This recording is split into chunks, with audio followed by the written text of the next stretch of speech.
Good afternoon, everyone. I officially welcome you to the Multiplier Event organized by the Cyprus University of Technology in the context of the OPENLang Network project. The event is entitled Design, Develop and Use Language Materials, the Example of Language OERs. Throughout the event, you will have the opportunity to attend interesting presentations by our keynote speakers, as well as to find out about the results of the project. So a brief overview of today's agenda. In the first part, we will have an introduction of the project and the project partners, followed by our first keynote speaker, Dr. Gregory Magridis, who will talk about the Erasmus Mobility Barometer, some important results. The second keynote speech by Dr. Salome Papadimos-Sophocleous, entitled Addressing Erasmus Mobility Participants' Linguistic Skills and Cultural Awareness, and Language Teaching Training Needs Through Curriculum Design Improvement. We will close the first part of this event with the findings of the OPENLang Network Project Survey that will be presented by Dr. Panagiotis Kosmas. We will have a short break and we will come back with our third keynote speaker, Aristotle Moslanitis, the head of the Erasmus International Mobility Office of the Cyprus University of Technology, who will talk about learning opportunities abroad as a major driving force for educational excellence and innovation. The rest of the part will demonstrate some really interesting findings from the OPENLang network, that is the pedagogical and design framework that will be presented by Dr. Maria Perifano from the University of Macedonia. Then we will proceed to the presentation of the online EU language placement tests and the e-services of the OPENLang network platform by Alexander Mikronianidis from the Open University of UK. Then we will see the quality framework for language OERs and the OPENLang OER evaluation checklist. And we will conclude our event with the OPENLang toolkit that will be presented by Irini Christou of our university. And the OPENLang MOOC on language OERs and the e-tandem language learning workshops that will be presented by Professor Anastasios Economidis. So a little bit about our keynote speakers. Dr. Gregory Magridis is the president of the European Association of Erasmus Coordinators. He is also a professor of STEAM education at the Pedagogical University of Krakow in Poland. His keynote speech will deal with the Erasmus Mobility Barometer, some important results. Our second keynote speaker, Dr. Salome Papadimos-Sophocleous, is a researcher at the Cyprus Interaction Lab, the Department of Multimedia and Graphic Arts of the Cyprus University of Technology, and of course a long experience for many years in language teaching, teacher training, both for Erasmus students and foreign languages in general. Her keynote speech will deal with addressing Erasmus mobility participants' linguistic skills and cultural awareness and language teacher training needs through curriculum design improvement. Our final keynote, Aristotle Moslanitis, is the head of the Erasmus International Mobility Office and institutional coordinator of the Erasmus K1 program of the Cyprus University of Technology. His talk will deal with learning opportunities abroad as a major driving force for educational excellence and innovation. So this is today's program, and we are really proud in presenting and welcoming all of you in today's event. We hope that you will enjoy our session. and of course, to learn more about languages and open educational resources in language learning. So I'm giving the floor to Panagiotis Kosmas, who will introduce the OPENLang Network project and the project partners. Thank you, Antigone. Shall I share my screen? Yes, please.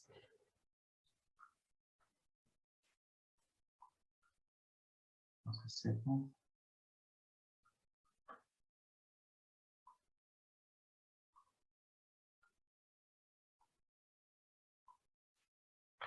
Let me know if you see my screen.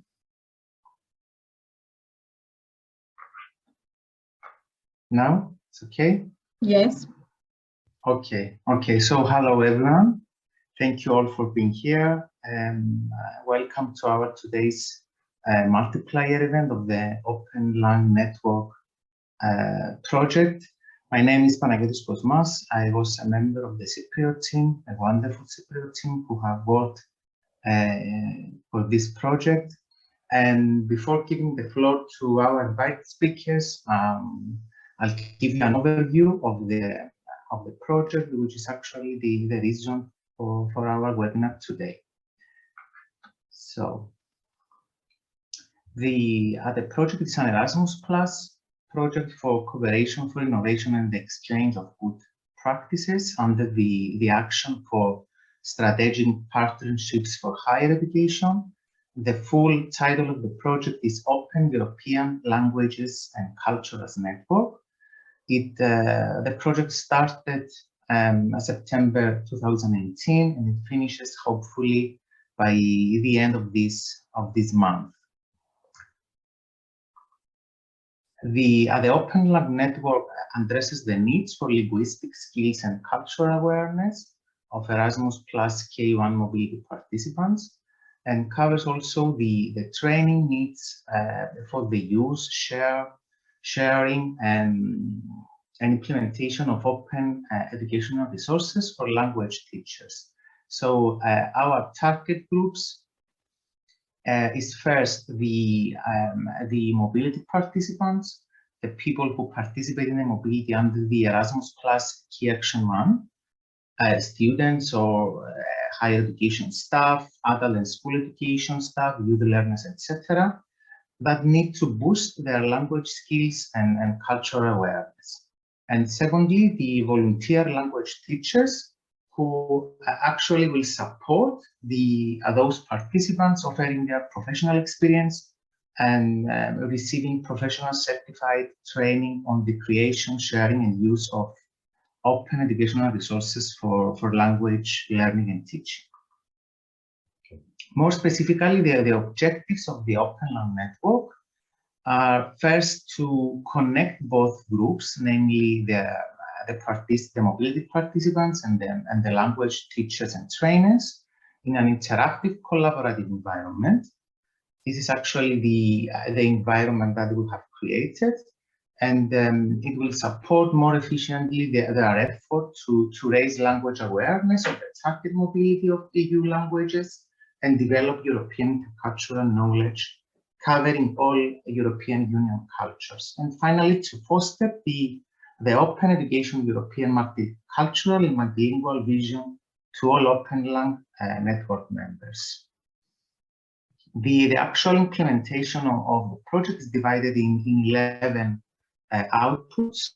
I will go very briefly to the titles of the output because we're going to have the chance to give you more details later on. So the first output has to do with the mapping of the language learning profile of the mobility participants.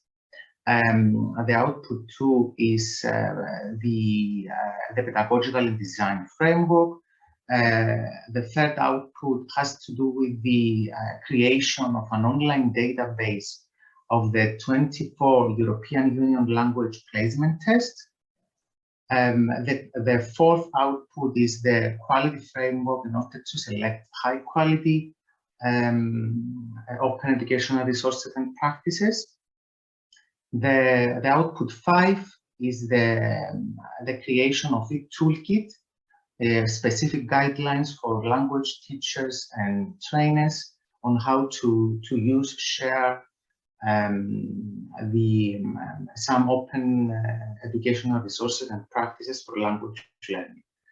Output 6 is the development of the OPENLang Network platform. The 7th output is the development of our MOOC, Learning Analytics report, and finally the output 11 is the sustainability plan. The coordinator of the project is the University of Macedonia from Thessaloniki, Greece. The partners are the Open University of UK in Milton Keynes, the Cyprus University of Technology, and Pixel from Florence, Italy. Now I will give the floor to Professor Anastasios Economidis and Dr. Maria Perifanu to present the University of Macedonia as the coordinator of the project. Maria, Anastasios, the floor is yours. Yeah.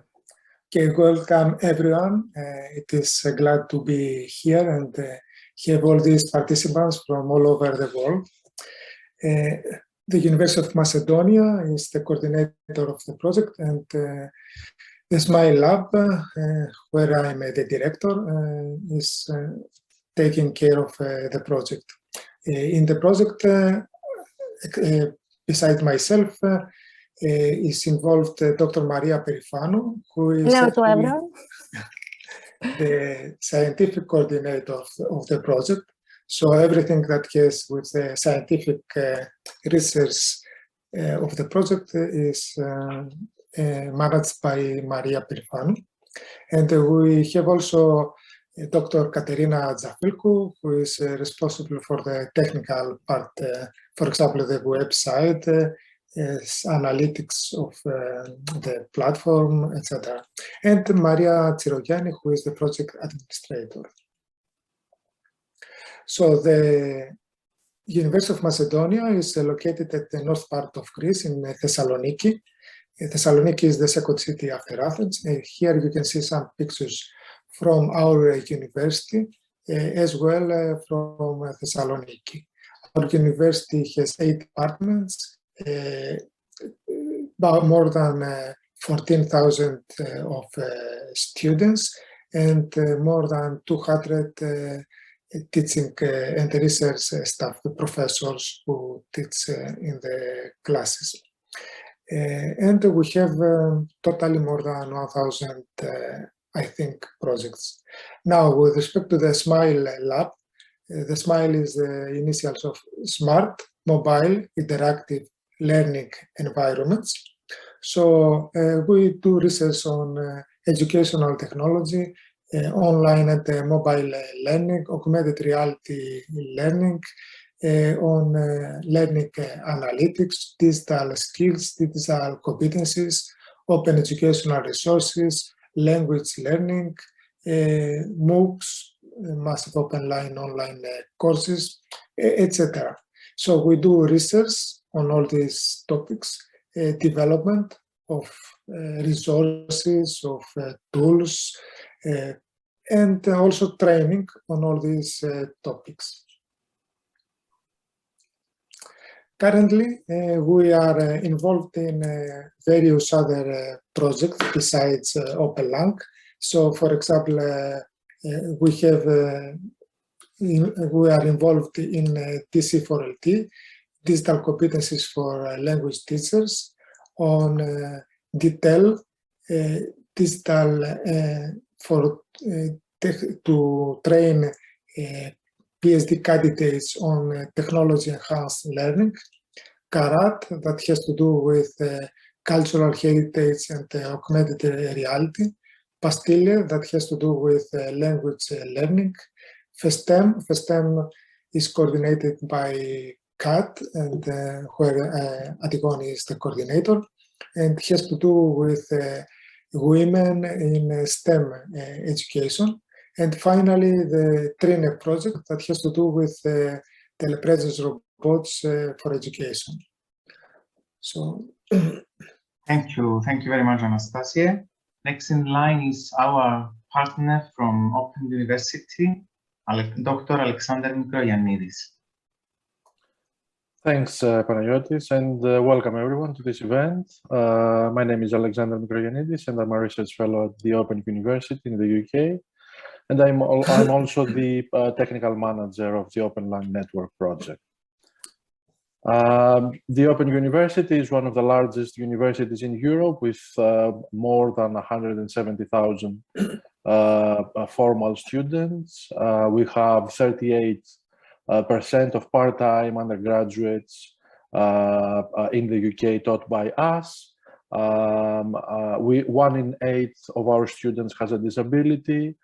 We are truly open. We have no formal entry requirements. And we are open especially to disadvantaged students, which form 55% of our students. We are giving second opportunities to students that want to progress their careers or pursue an entirely different career path. 66% of our new undergraduates are mature students, are over 25 years old, and 3 in 4 of our students are already in work. And we are also working and collaborating closely with the industry. For example, more than 1,000 employers in the UK use our learning solutions to develop the workforce. And a few words about my institute, the Knowledge Media Institute, which was founded in 1995. This is a strategic R&D center for the Open University. It is at the forefront of research on semantic and new media technologies.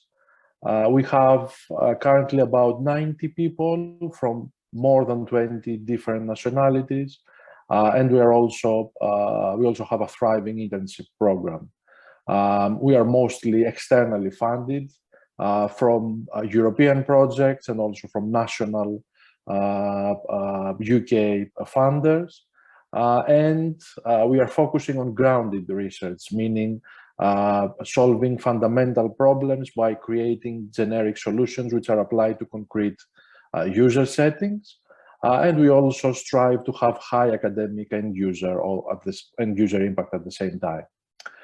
Finally, we have also established strong collaborations with blue chip companies, with SMEs, with other universities, with governments, the local community, and also charities and schools. That's all from me. Thanks very much. Thank you very much, Alexander. Antigoni Panmaxi will present the Cyprus University of Technology. Thank you, Panayotis. So behind the Cyprus University of Technology and the 2 entities that are joining forces in the OPENLang Network is the Social Computing Research Center and the Cyprus Interaction Lab. The team of the OPENLang at the Cyprus University of Technology consists of myself, Dr. Panayotis Kosmas, and Irini Christou. So the Social Computing Research Center is a newly established multidisciplinary social computing research center at the Cyprus University of Technology, and it is committed at social computing research in a broad sense, creating a hub for high-impact multidisciplinary research in the area, addressing key societal challenges. The Cyprus Interaction Lab is the only human-computer interaction and learning technology lab in Cyprus that focuses in 3, next slide, please, in 3 research pillars, aiming to design with people and the community in mind, aiming to produce research with real-world impact.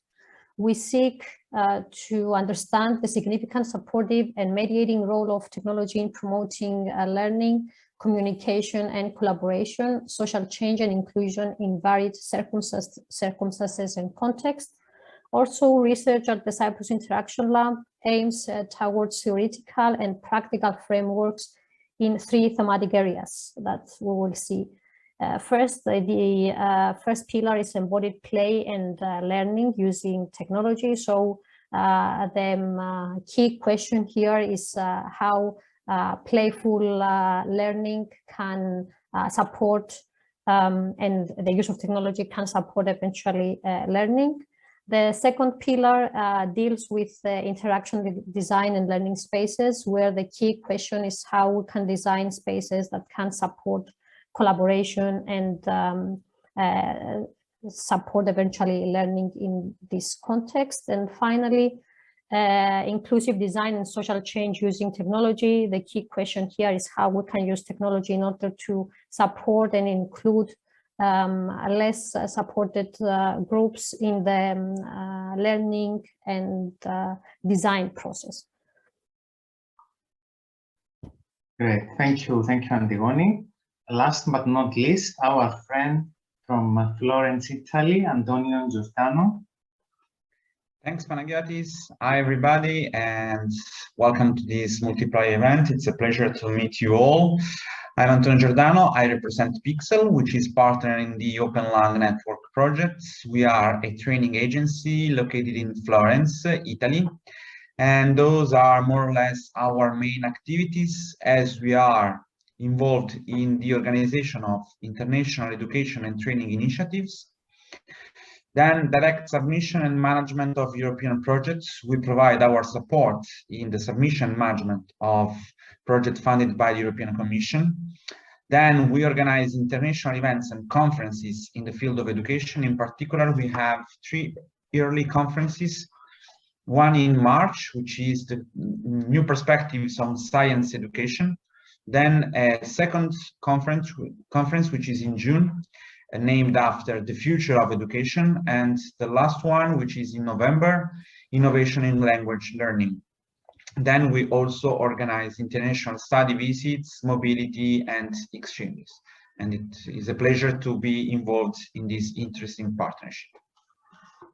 Okay, thank you very much, Antonio. Thank you all. And now I'll pass the floor to Antigone to start with our invited speaker. Thank you. So it is with great pleasure that I welcome here Dr. Gregory Markidis, President of the European Association of Erasmus Coordinators and Professor of STEAM Education from the Pedagogical University of Krakow, Poland. So a little bit about our speaker. Professor Makridis holds a PhD in applied mathematics from Illinois Institute of Technology in Chicago. He taught mathematics in higher education for more than 20 years and worked as a teacher trainer at the Cyprus Pedagogical Institute as a Dean of Enrollment Management at the University of Nicosia and Director of Research and International Relationships at the University of Cyprus. In parallel, he was the executive director of the European Office of Cyprus. And from 2017 to 20, he has been a visiting professor in several universities in Europe. Since 2021, is a professor of STEAM education at the Pedagogical University of Krakow, Poland. He's CEO of Prognosis since March 2017 and president of Thalis Foundation. He has more than 150 publications in journals, conferences, and in public press. He has found several annual series of international events, most popular of which is the Euromath and Euroscience Conference for school students, STEAM summer camps, European STEAM Conference, Erasmus Congress, Simus Olympiad, and many other events. Professor Makridis, it is with great pleasure to welcome you here today. Good afternoon, everyone. Thank you for inviting me. I'm connecting now from Lyon, France, where we have a project meeting actually, starting in about an hour. So I'm going to share the screen to make the presentation. Mm-hmm. Okay, can you allow me to share? Yes. Okay, do you see my screen? Yes, we can see your screen. Okay, let me make it the presentation mode. Okay, what I'm going to present to you is survey results, actually comparative for 6 years in the program period 2014-2020. Based on a series of questions that was agreed with the Erasmus unit of the European Commission. The European Association of Erasmus Coordinators is an association that was developed in 2005, actually, and since then brings together Erasmus coordinators, both institutional and departmental, from all over the program countries since 2006. And we organize the annual event, the Erasmus Congress and Exhibition. In my last slide, I will tell you about the next edition. And at some point during the last program period, we thought it would be useful to investigate in a comparative way some indicators, you may say, which may be useful for the Erasmus courses, but especially for the Erasmus unit of the European Commission. That's why the questions were actually agreed or proposed by them in some ways. So now we are refreshing the questions to begin the new program period 21-27 with a new set of questions. Some of them may be the same, but so what I'm going to show you is 6-year comparative reply of this survey. But before I do that, I will tell you a little bit about the demographics. Okay, the participants of the online survey, mainly you can see that these are Erasmus institutional coordinators, the tall bars, but we have replies from officers in charge of the Erasmus mobility in some other definitions, the head of Erasmus mobility office and other. So this is one vision. Then the mobility between program countries, the number of students registered, some of the statistics here from 2015 to 2020. You can see the size, more or less every year, the size of the universities, the largest and the smallest number of students in each cycle, first, second, and third. And of course, the mean, so you can see that some of the universities, or at least one of the universities replying is a big university. And of course, from the average, you can see that there are all types of size universities, just to see again the picture of demographics. Usually the replies every year about 200 universities, and the results are based on around 150 of them which have replied fully or almost fully all the questions. I don't know if any of the colleagues here with us today were ever approached or had the chance to reply to this barometer, but there is always, I will show you at the end where you can find the opportunity to reply in the future on, which will start next September actually. This is the number of Erasmus realized mobilities per academic year in the survey every year, and again you can see the maximum for studies or for traineeships, and again you can see the size of the university, the largest. And of course, the mean indicates the deviation, of course, of the sample. Evaluate the interest of students in your institution to undertake a traineeship as recent graduates was one of the questions. And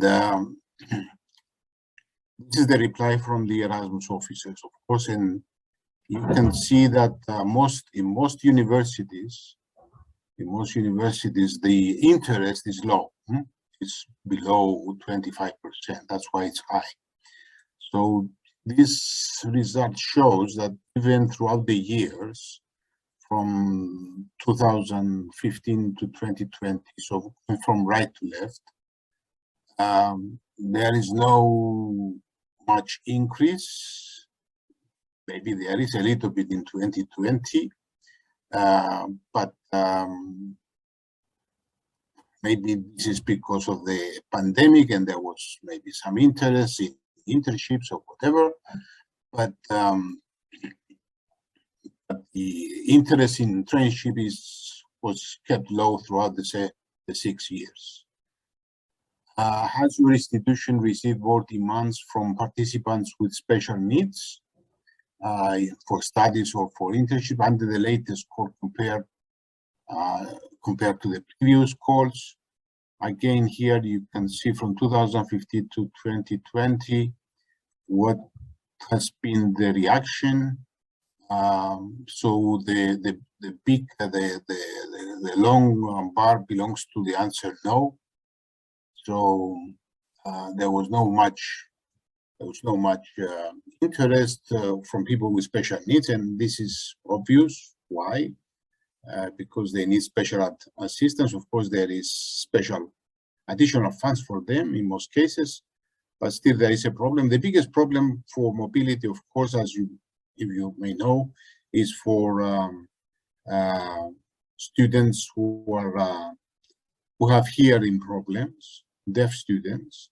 That's the largest difficulty for mobility because, as you know, the sign language is different from country to country.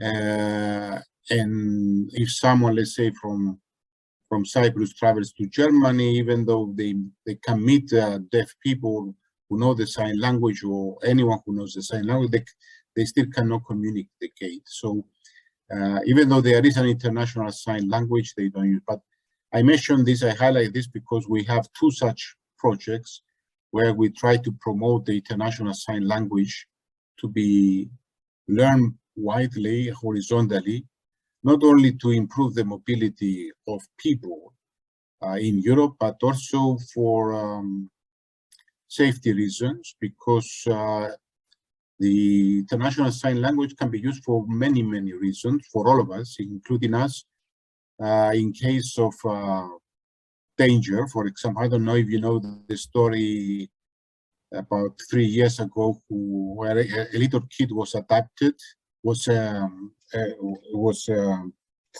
taken in custody, whatever, by some strangers, and the little girl who knew the sign language because one of her parents had a problem, and she was able to give a sign through the car window to another car driver who happened to know the sign language, that she was in danger, and that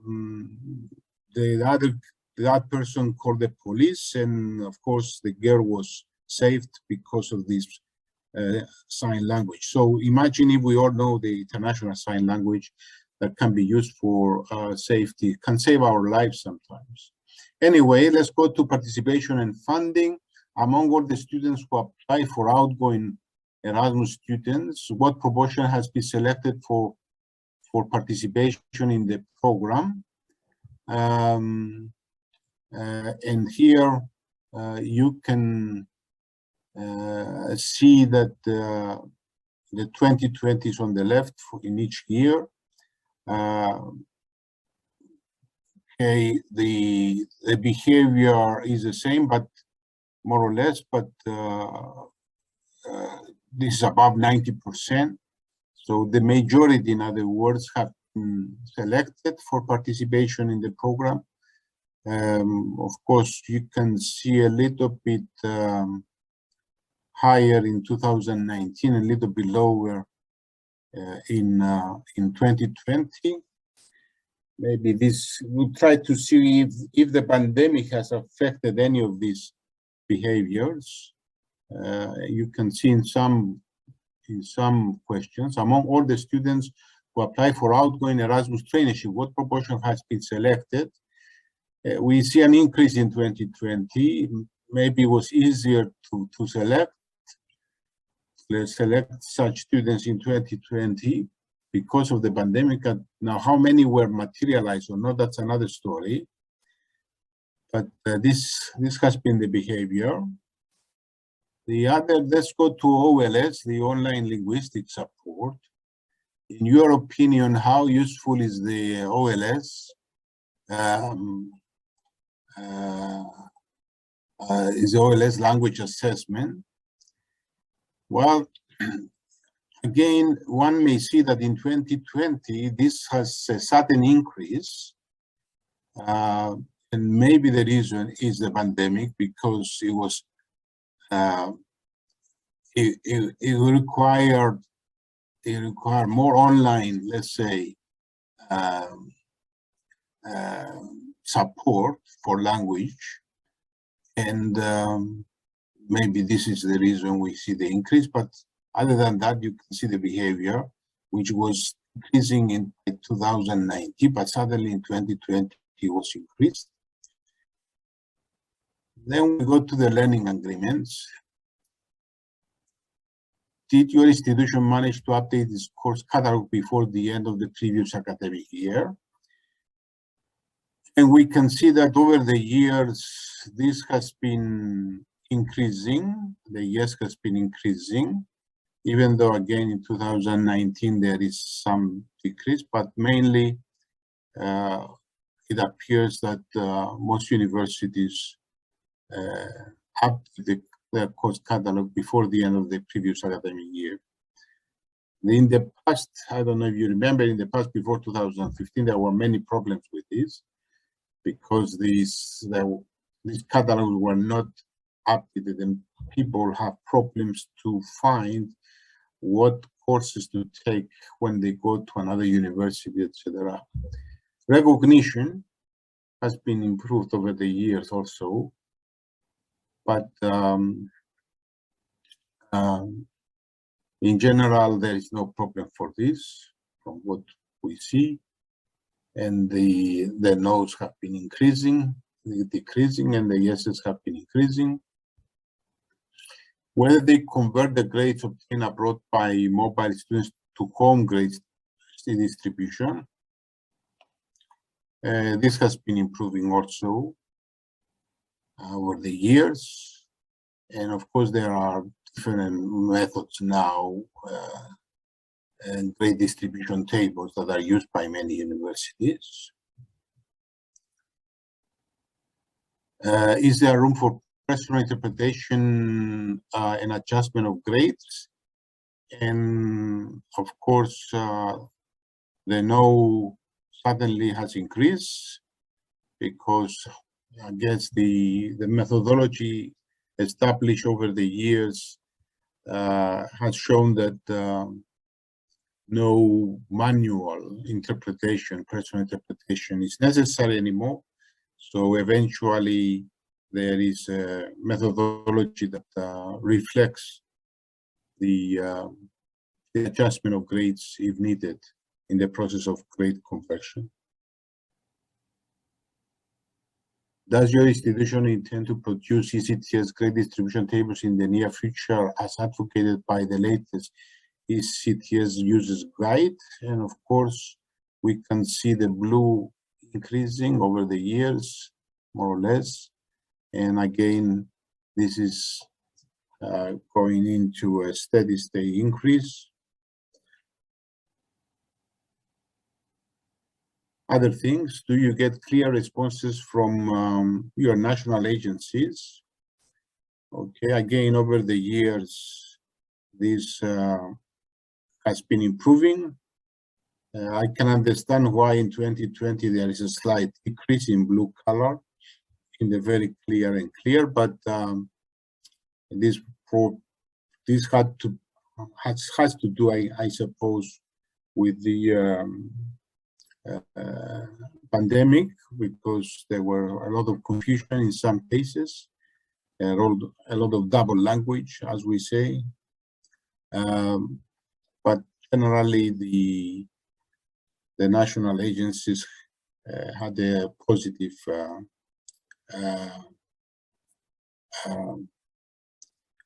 reaction to questions. Do you get fast responses from your national? So previously was clear, now fast, very fast and fast. So this is quite at the positive level.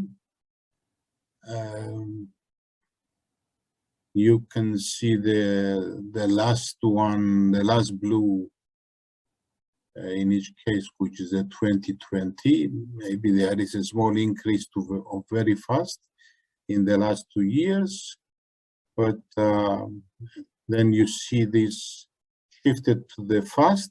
So more or less, okay, maybe there is some negative positions in the last 2 years. Maybe it's because of the pandemic, but more or less the response is fast.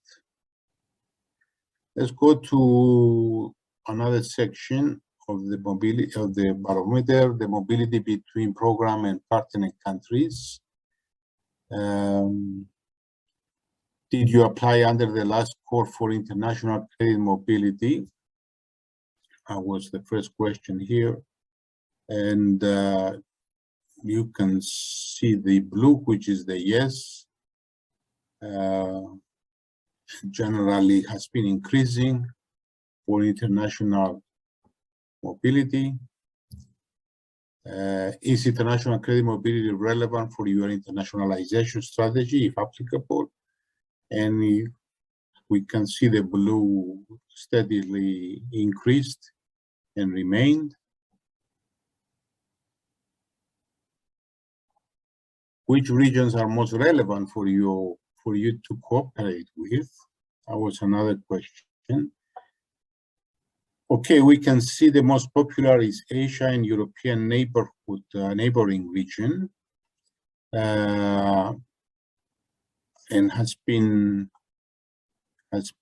increasing steadily over the years.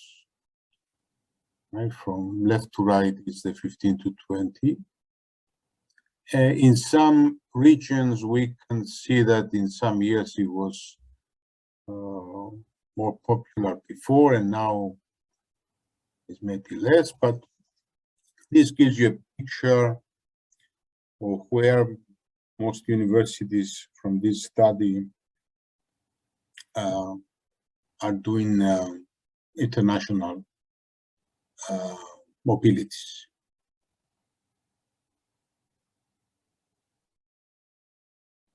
All right.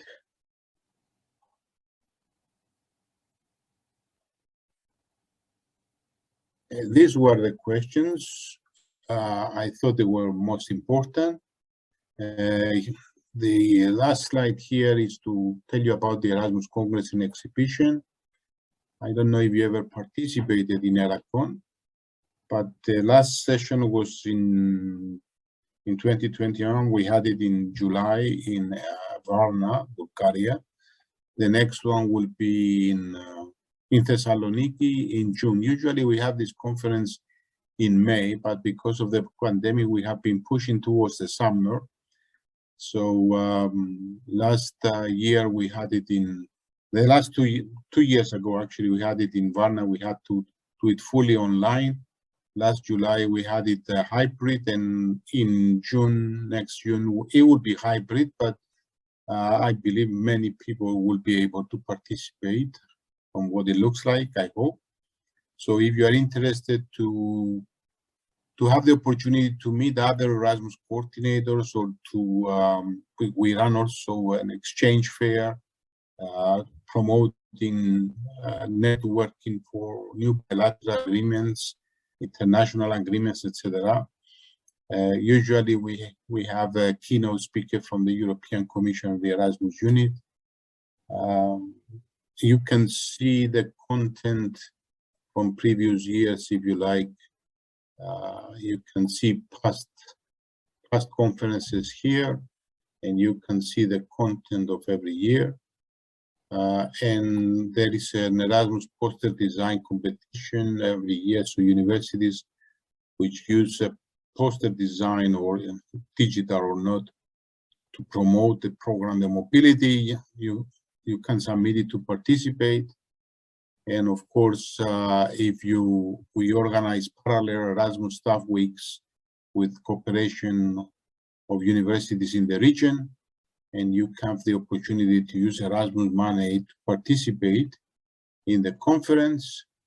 And we organize university-to-university meetings and the Erasmus Co-Exchange Fair, where we invite students from the area, but mainly it's between universities again to get to know each other and to exchange information on the opportunities for mobility, all types of mobility. So this was my presentation. I already sent it to the organizers, so you can have a copy if you like, and I would be happy to answer any questions if you wish. Thank you very much, Professor Makridis. We do have a few minutes for questions. Actually, I do have one with regard to the use of OLS. You have stated earlier that there was an increase in the use and the way that students have rated its usefulness. How do you think the pandemic has affected this? Well, the answers were from the Erasmus coordinators. I think it was more demand towards the 2020 because there was no maybe other way to learn the language by probably traveling and spending time on face-to-face, let's say, language training of other types. So OLS was a good opportunity for people to learn languages before mobility, or even for online mobility in some cases. I mean, attending online classes, etc. So it was probably an easier solution for most people. That's why we see an increase in 2020. So the pandemic has affected it in a positive way, I would say. Thank you very much. Any other questions?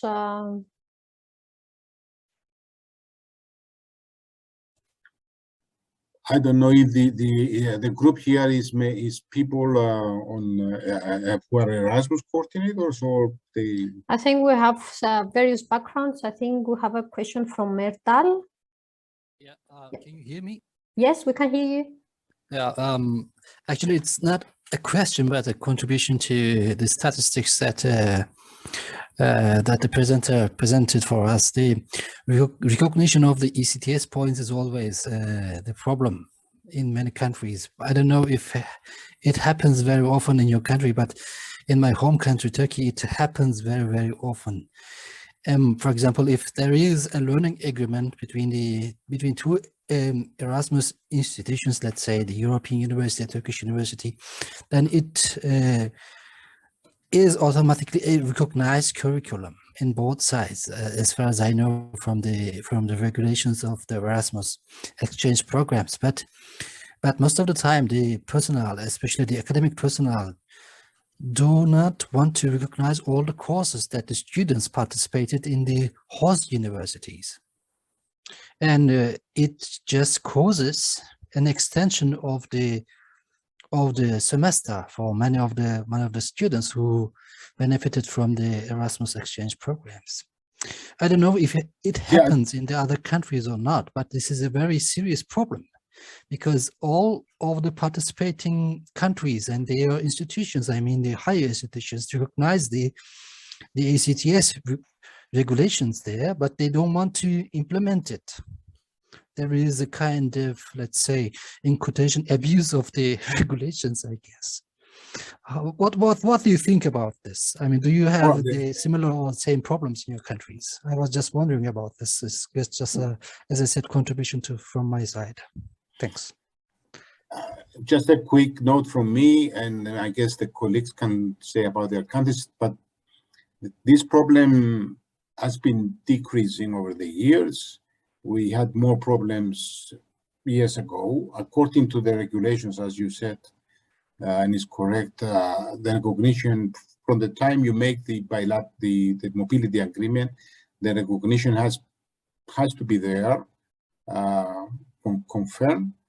But some universities, they use their own internal rules and regulations. So there are still some problems, but I think they are much less now than we used to have 6-7 years ago. I don't know, like other colleagues, what experience they have on this.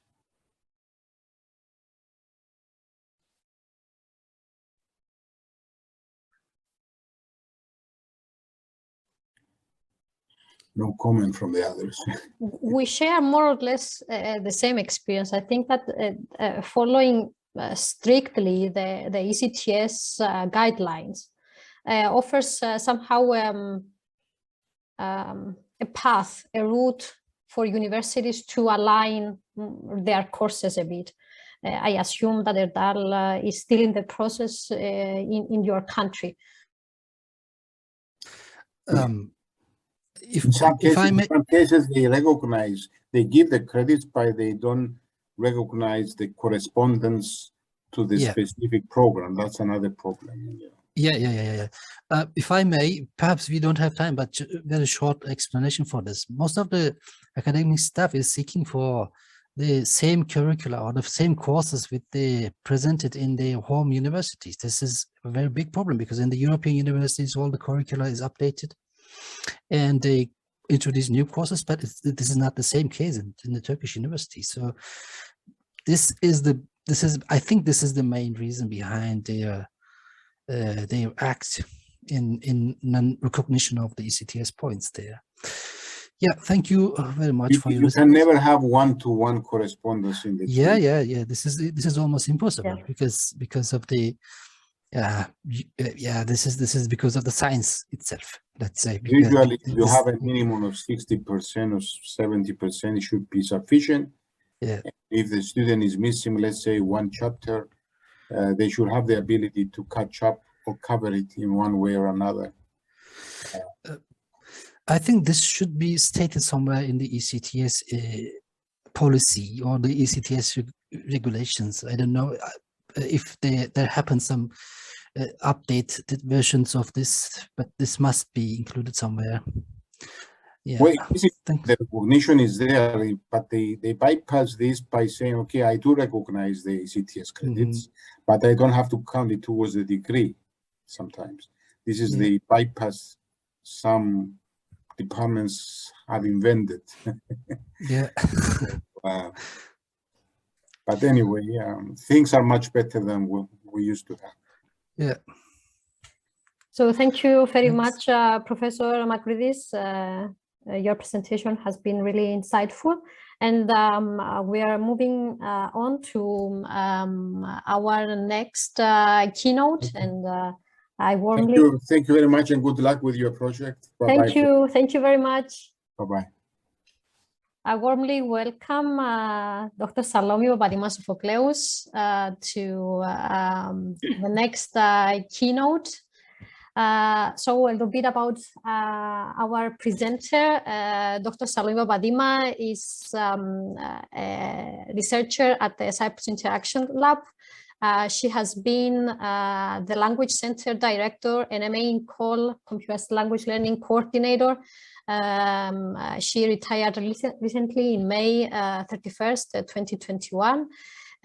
She has been specialized in language teaching and specifically English for specific academic purposes, Greek and French, computer-assisted language learning, curriculum development and evaluation, language assessment, teacher education, intercultural education. And in today's presentation, will be giving us insights into how to improve language teaching and cultural awareness of Erasmus KA1 participants in their mobility through second language curriculum design. Dr. Papadima, the floor is yours. We are looking forward to hearing you. Thank you very much. It's a pleasure being part of this project, and I would like to thank the organizer of this event for inviting me. As Antigone said, I have recently retired, but since then I have been challenged by coronavirus as a patient, a hospitalized patient.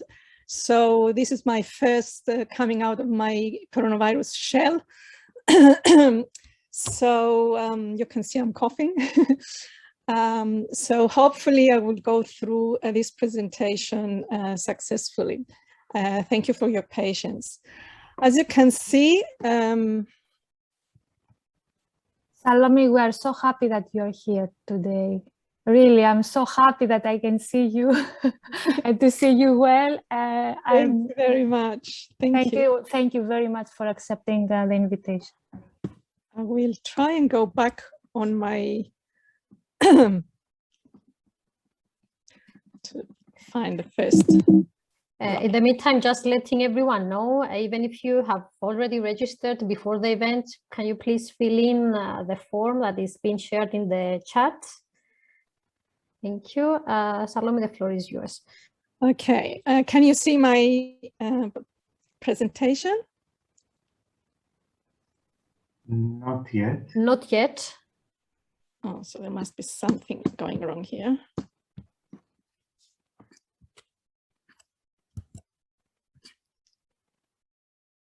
Let's see. Let's try again. Can you see it now? No. Let's see.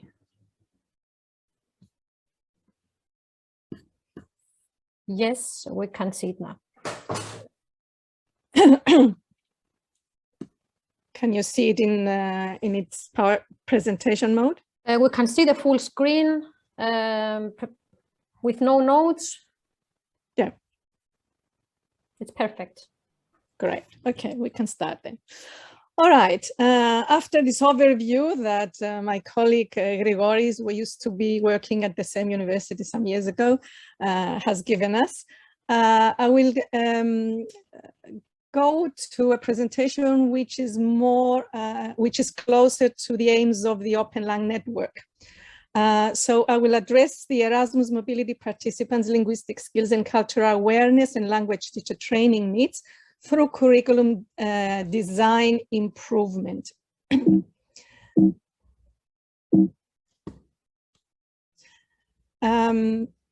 As stated, the aim of the Open Language Network is to address these needs. So the backbone of this aim is language learning and the culture which constitutes an integral part of the language that the students are supposed to learn in a different country they visit.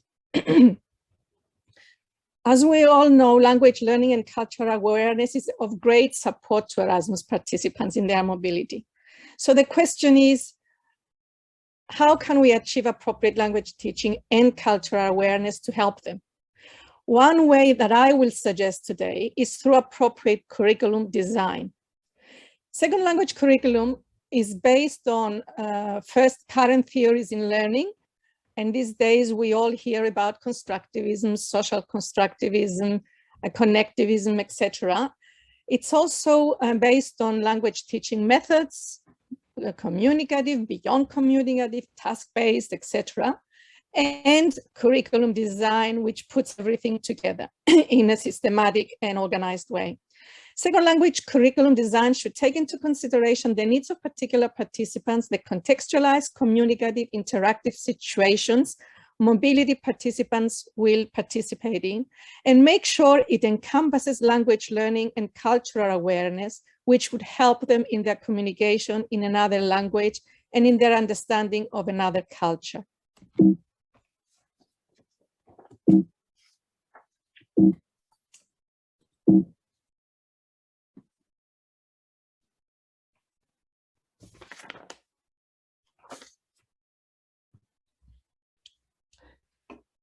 Teachers teaching Erasmus mobility participants are called to prepare them to participate in scenarios in the target country, in the target language, in the target culture. So where do we begin as teachers? What is our starting point? we know for sure that there is no set of materials for the particular Erasmus students in a particular country. So what do we do? Let us look at our life. It is full of scenarios from the minute we wake up in the morning to the minute we go to bed. In the case of the mobility participants, we need to think of the contextualized real-life communicative scenarios they might find themselves in during their stay in another country and the roles they are going to be asked to play so that they can integrate in the local society. These may involve speaking, listening, reading, writing, or a combination of those skills in the form of different text types.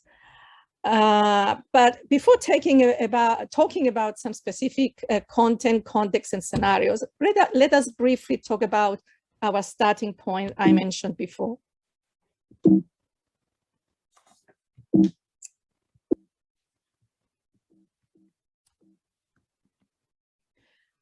Okay, our starting point. What are we given when we are given a teaching situation?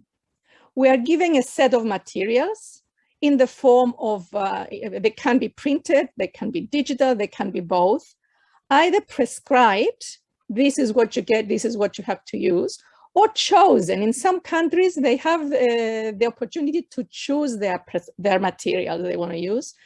And this usually constitutes the curriculum and dictates the curriculum design. The curriculum of a set of materials is designed by its authors. And these days, it's usually based on some guidelines. In the European world, it's based on guidelines such as the European Common Frameworks of Reference. But there are also similar guidelines in the USA, in Australia, and in other parts of the world. There is also, they are also based on national guidelines, usually based on other guidelines I have mentioned before. And then as teachers, we are faced with internet material. One of the aims of this project is the open educational resources and their enrichment. And these complement the set of materials. There are teacher-developed materials complementing the set of materials. There is curriculum development by individual teachers or group of teachers in clusters of schools or whatever. And there is curriculum development by individual teachers or group of, sorry, I've said that, it's school-based. And then we need to take into consideration the school-based assessment and testing, the national examination and the international examination. This is usually one of the things that gives us some trouble because it's not always related to the materials or to the curriculum we are asked to use. Then, moreover, we have our teaching skills and our training, our teaching experience, and these last ones are both based on our language learning experience as well, formal or informal, and on informal teacher training, and on our lifelong self-training. And I'm sure we all understand what this is. We're all going through personal training, lifelong training. So what do we do? How do we tackle a situation where we're either given a set of materials, that's scenario one, or whether we create our own material on the specific needs of the students, that's scenario two. For the first scenario, I guess the first thing we should do is to check the topics in the set of materials and see if some or all of those topics relate to the specific situation of the Erasmus students in their particular Erasmus setting. Choose topics that would be useful to the Erasmus mobility participants from those materials. But again, I guess we should add topics which are not present in the set of materials, but would be useful to the Erasmus mobility participants. And that's where curriculum development, part of curriculum development comes in, which we should know how, we should be trained how to go about. Then we have to make sure that topics reflect contextualize culturally appropriate real-life situations. And I insist on real-life situations, and give the participants the opportunity to play related roles. If not existing, add scenarios that would have that. In other cases, as in scenario 2, teachers have the freedom to and the know-how to create their own materials for the specific group of students. Okay, existing curriculum scenarios, as we said before. Very often people think of the following when it comes to teaching second language communication. When it comes to writing, the text types they think of are essays, sentence writing, paragraph writing, and even the assessment assesses those things. In listening or in reading, we have true, false, and multiple choice.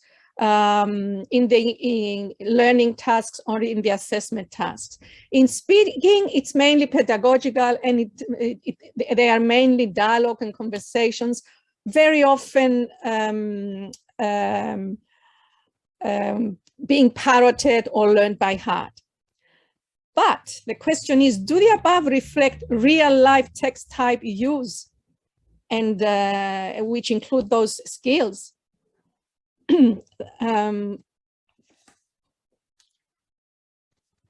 Let's see our daily life and see the text types and the skills that we use, and then compare them with the ones that our Erasmus participants may have. You can see from breakfast, at work, listening and speaking, or reading and writing, after work, during TV watching, in the car, online. We've got all these contextualized situations where we either speak, listen, read, or write. So they evolve conversation, songs, interviews, announcements, advertisements, weather reports, documentaries, concerts. I'm just going through randomly. But if I go back to the previous slide, essays, sentence writing, true, false, and dialogue and conversation, really, when do we write paragraph writing in our daily life, unless it is part of a text type, a contextualized real life text type? So how many different text types are integrated in our teaching materials? How many depict real life, like communicative and contextualized situations that our students are going to be faced with? How many are used in flexible scenarios and are not asking students to act as parrots, reading them or learning them by heart? So my proposal is to look at what we have at hand and try to review our curriculum and improve it, and in that way have a flexible design. So we need to look into the topics. Are the topics suggested by CFR or by the text materials compatible with the situations our Erasmus students are going to face? If some of them are, okay, we can include them in our curriculum, in our syllabus.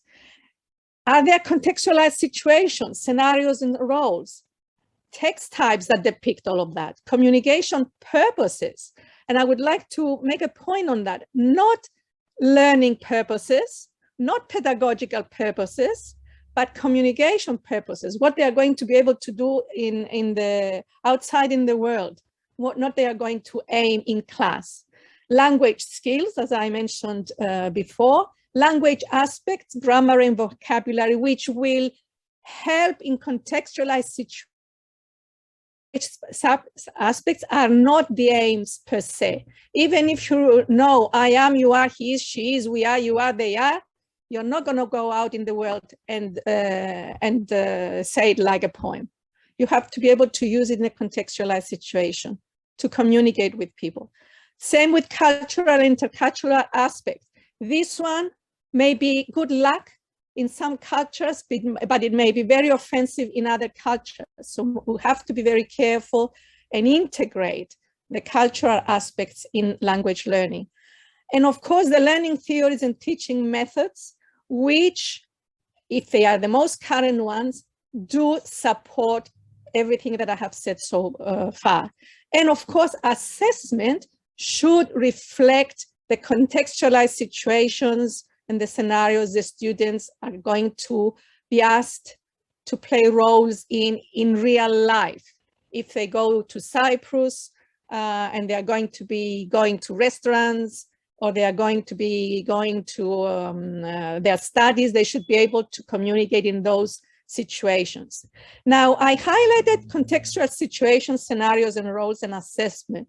Why did I do that? Because from my experience since 1980, during which I've been dealing with these things, these are the ones that are mainly not included in materials. There may be situations, communicative situations, but they are pedagogical. They are not real life-like. And of course, and the assessments reflect that and not real life situations in the outside world. And that's understandable, because if you have an English set of materials and it's used in many countries, they're not going to take the specific participants into the specific students into consideration. They are generic. It's up to us to make them more focused and more based to the needs of the students. So what we need to do, number 2, review the thematic unit section of our materials, record the characteristics which exist and use them, improve them if we need to, and the ones which do not exist, which we have to try and integrate in our own way. This is an example from a book, Voila, which is used in Australia. And as you can see, it's got the aims, the even contextualized situation, which is a fashion parade in Madame Michelon's fashion house in Lyon. And the text type is there, the rhetorical style, the reason why this communication is happening, to describe and inform the participants of the fashion parade. Listening and speaking, that's what the audience does. The grammar is the color and gender, and the vocabulary is the color, the clothes, and the fashion-related expressions. Improve, and here we've got the improvement that was added by the person who taught it. French haute couture, fashion, and fashion parades and fashion designers. The cultural aspect, if you wish, which was not in the book. 21st century skills communication, body language wasn't there, so because you don't have to have all of those components. And of course, the learning theories and teaching methods that were that this set of materials was based on. Assessment task, we can see that there was a workbook, a teacher resource book, which had pedagogical as well as communicative life tasks. In other words, it had some multiple choice or some true false or whatever, but it also had some pedagogical like tasks, okay? So the improvement was to give them two scenarios so that they can make them more personalized. The one at school, in collaboration with an organization from the French community, and they organize a parade, and every student presents 2 to 3 models of a specific French designer, or they do that at school for a presentation at school. And of course, the assessment rubric, as you can see, it talks about appropriate opening and closing presentation conventions, idea expansion, coherence, grammar, vocabulary, fluency, and pronunciation. So it's got all of those elements that we need to be looking at. So I'm going to finish off by giving you an example of a Greek Erasmus program for students in Cyprus. In other words, Erasmus students who came to Cyprus to study at the Cyprus University of Technology. So on the left-hand side are the topics that we've covered. So getting acquainted in the Greek class, course, the introduction of the course outline, the assessment ways and the technologies that were used, because everything was done in online because it was during the pandemic. Why Greek? Is it all Greek to you? How my name is spelled in Greek? Exchange basic information, country of origin, nationality, languages you speak and learn. Students at the University of Cyprus, the faculty, which faculty they study and which department that is, studies and professions, professions related to their studies, CUT buildings and directions how to get there, what to visit in the city and district of Limassol where CUT is, their daily activities, their calendar, and where they live, their residence in Cyprus, at the cafeteria, name days and birthdays, Greek and Cypriot cuisine, getting to know Cyprus, and Easter for the first semester, Christmas for the first semester and Easter for the second semester. Have in mind those topics because in the next slide will show the contextualized situations that the students were asked to play roles in on those topics. And the second slide that will follow is going to show us the cultural aspects related to these topics and contextualized situations. On the right-hand side, you can see the home page of a student. All the work they've done was presented on a website. So Jacob's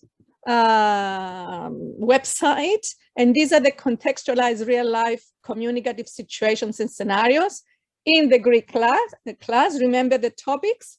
The topics were getting acquainted. At the CUT student services, where they had to spell their name to the counter there. At the CUT student welcoming party, where you can they had the opportunity to exchange their name, where they come from, how they are, nationality, languages they speak and learn. Remember of the topics, telephone numbers, exchange, address, identifying people, and so on. At the CUT student services, this is a repetition, asking for directions to find CUT buildings. So they used maps, Google Maps, and pictures, and they indicated the route from, let's say, the language center to the building of their faculty, of their department, so that they could help newly arrived Erasmus participants. At an Erasmus student gathering, there are gatherings from other universities in the country, for example, so they get together.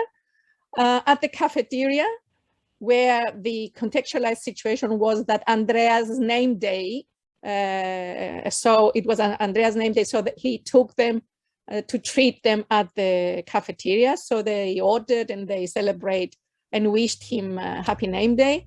Visits and excursions in Limassol. This was done by an online project of theirs, which was added on their website, using again digital maps, descriptions of the places, some in Greek and some in English, and photographs. The same with excursions in different parts of Cyprus. And then pretending or actually having the opportunity to be guests in houses in Cyprus, or going to church during Easter, learning songs, learning dances. For example, when they were learning the numbers, they did it through dances. So they were counting 1, 2, 3, 4, 5, 6, 7 for the steps of the song, or the dances, for example. So it was contextualized. It was culturally relevant. And preparing a Greek meal upon Erasmus students returned back home. Another one of their cultural projects was to have a menu with different things, and then get recipes for starters, for main course, and so on, and then choose one of them when they go home to make a big dinner for their family. This is Andrea from Italy, and this is the cultural aspects of the topics and the contextualized situations we looked at. Greek love song, which dealt with how are you and so on, but in Greek. Greek alphabet and its origin, Greek language and culture, comparing languages and cultures, comparing their language and culture with Greek, seeing similarities and differences and so on. Greek festivities, depending on the semester. So we did contextualized situations related to cultural and intercultural awareness on those topics. Greek and Greek Cypriot famous people, they were given a profile of some, and then they had to choose a Greek or a Greek Cypriot famous person to work on. For example, if it was a singer, they even put songs on their website, their bio and a short bio and songs and so on. If it was a poet, poetry in both English and Greek and in their language if it existed and so on. Cyprus University of Technology, its faculty and departments, through that we learned from the CUT website the names of their lecturers and the names of their subjects in Greek, so that they would be able to say, I study multicultural studies, for example, how to say that in Greek and so on, in contextualized situations. And then the also sites, districts, and so on, as we've seen in the topics and the contextualized situations, and all those other things. Playing bingo in Greek, that was one of their favorite, because they said through that bingo, they learned up to 100 without having to learn them in any other boring way. And applications, for example, I'll show one application here on the right-hand side. This is an application for free meals at the Greek church. And so they had to fill in that with their information. And on the left-hand side, it's Alexander giving some of his information again on their website. This is a text sent by one of them, Ania, to a friend of hers, saying where she lives in the student residence building. She says where it is, that it's on the fifth floor near a church, and she also attaches some photos. So our scenario as teachers, since I'm talking about scenarios and roles, our scenario is to improve our curriculum. Maybe not start from scratch, or start from scratch if we wish, but one or the other, it's improving our curriculum to meet the needs of our Erasmus mobility students. So according to the OPENLang Network, aim is to address the needs for linguistic skills and cultural awareness of them, and training in needs of OERs for language teachers. So by improving our curriculum, we make sure we improve our existing curriculum with better design based on current learning theories and the participants' needs through contextualized, communicative, interactive situations. Mobility participants will find themselves in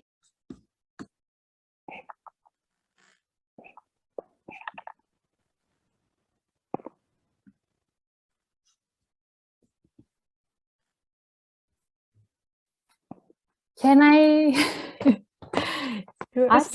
Okay.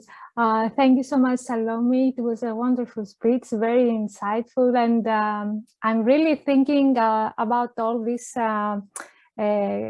discussions that we had during the last 3 years with my colleagues here, and also analyzing the results of the survey that we have done. There was a, there is a problem generally in Erasmus students. The problem is that when they finally reach, let's say, the destination place, and they need to practice the target language, they don't have the level, let's say the linguistic level. And from what we have seen from the results, only in, rarely we see that someone goes to a mobility, let's say, and really can come back and with some input. So what you have presented, it is amazing, because I think that with such a curriculum, everybody would be motivated at least to learn and to, to exchange, also to practice the language, learn about the culture. So all these ideas are really amazing. I think that we could also add some of your ideas in our work, and to say that Dr. Salome Papadimas has already absolutely because they are really nice ideas. Do you have any idea about what kind of percentage, or I don't know if the students, the Erasmus students that enroll in Greek language courses in Cyprus are many? They follow the course, they abandon it, or they, I don't know what is happening. I can say only for CUT during the sessions that I took, and I must say in 2020, when the coronavirus started, I had to transfer everything online, and that was another challenge. Wow. They come to mingle and to hear language outside of the classroom and so on. And all that had to be not only in class, not even in class, it had to be online. So I had to make the contextualization as real as possible and sending them to do the things outside, if possible, because of the coronavirus. So that was my challenge, to make sure that I engage them in all those things. When the results were, to start with, I made sure that all of them came to class, not only by asking them that you have to and it's compulsory and all those things. Even if it's compulsory, if they don't want to come, they don't want to come. But that's why I'm saying the design of the curriculum is very important, because you need to make engaging, you need to include engaging activities, so that if they don't engage, they don't participate, they don't learn, they are not present. So they cannot follow to the next step. So it's a chain. Also, there was a lot of collaboration. I would give them tasks to do outside of the class. They lived in the same quarters, and they could meet as small groups.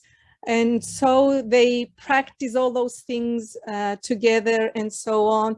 With their projects, with the directions, let's say, they would go in small groups outside, and then they would be able to videotape their situations, then upload it and share it with the others. So they have to be engaged as much as possible, real-like tasks, learning tasks, and engaging and interactive and collaborative. That's the key that I would like to stress, and thank you for the opportunity you gave me to say those things. Absolutely, because what you said, it's really impressive, and it makes sense, of course. We as language teachers, we can understand that we need to, in a way, contextualize the different situations and try to practice the language. But in this case, for example, all the students, they had level of A1, A2. The particular students were A1. A1. Okay. But at the end of the course, all the things that you presented, they knew at the end, because they had products. Okay. Everything that is on their website is the end product that you would like them to be able to go outside in the real world and do. And this is the aim, before they take this mobility, they take a test. This is the whole idea, to check their level, and then when they return, they do it again to see if they have learned, or if they have reached, let's say, one level or another one. it's pointless to have a test because they don't know any. Yes, any so we start from scratch. From scratch. And not even from the alphabet, because for me it's funny when I hear people saying I start from the alphabet. When in real life do we go out and say A to Z? Never. Every time we do it, for example, is to know enough to be able to spell our names or to spell words, if necessary, our address and whatever. When do we need to say the numbers from 1 to 1,000? Absolutely. Never. Right. We need them to say part of our address, our telephone number, things like that. So they have to be contextualized. And you don't need to learn all of the numbers in the world if to know to say your telephone number, you only need from 1 to 100, let's say. Of course. Okay? Of So course. don't give them more than what they need, because all they need is for that particular contextualized situation. Having said that, we shouldn't prepare them for static dialogues, for example, and so on. I mean, if you learn to say a dialogue by heart, this is not going to be the dialogue you're going to face outside in the world. It can be varied, and Absolutely. so on. So they need to have a scenario, enough tools, vocabulary, grammar, whatever, to be able to build their own contextualized dialogue to meet their needs. Thank you so much for sharing with us this successful case study. Successful story to, yes, because Greek is also a quite difficult language. So I used Moodle, so through my colleagues who are in the program, and the only we can talk about it, and maybe we can see how we can share that if possible. And also with another colleague of mine, who I think you already know, Dr. Savi Antoniou. Yes. We wrote a chapter, she has spoken about it too, about how we used context in a contextualized way and in a constructivist and interactive and engaging way, the Moodle quiz. Yes, her work is really wonderful, guys. Yeah, so that could be of help to whoever is interested in that. Thank you so much. Thank you so much, Salome. Thank you for giving me the opportunity, and I really appreciate it on top of everything else, because it gave me something to look forward to. Mind you, my watch kept telling me my heart rate went further than 120. It has to be 75 or 80 or 90.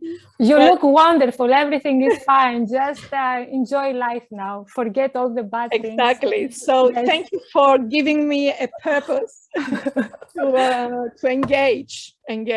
We are very happy to see you. Thank you very much. And good luck with everything. And thank you. Hopefully I will be able to work with you again. Thank you so very much, Salome. Really wonderful presentation. I can see the chat as well. Thank you very much, everyone. And thank you, of course, Salome, for sharing this wonderful presentation with us. So we are moving on with our schedule, and I'm giving the floor to Dr. Panagiotis Kosmas, who will be sharing with us the findings of the OPENLang Network Project survey.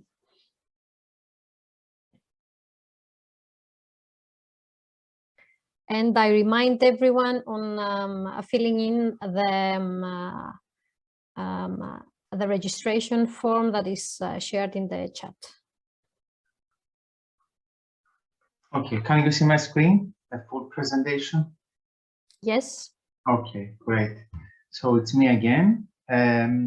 This is the first output of the project. I will give you an overview of the research that we have done for this output, mapping the language learning profile of the Erasmus Plus K1 mobility participants.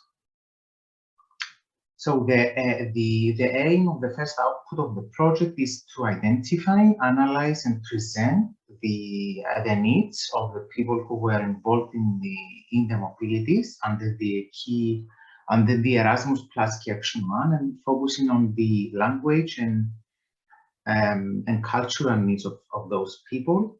in order to provide a piece of new knowledge regarding the Erasmus Plus K1 participants' profiles.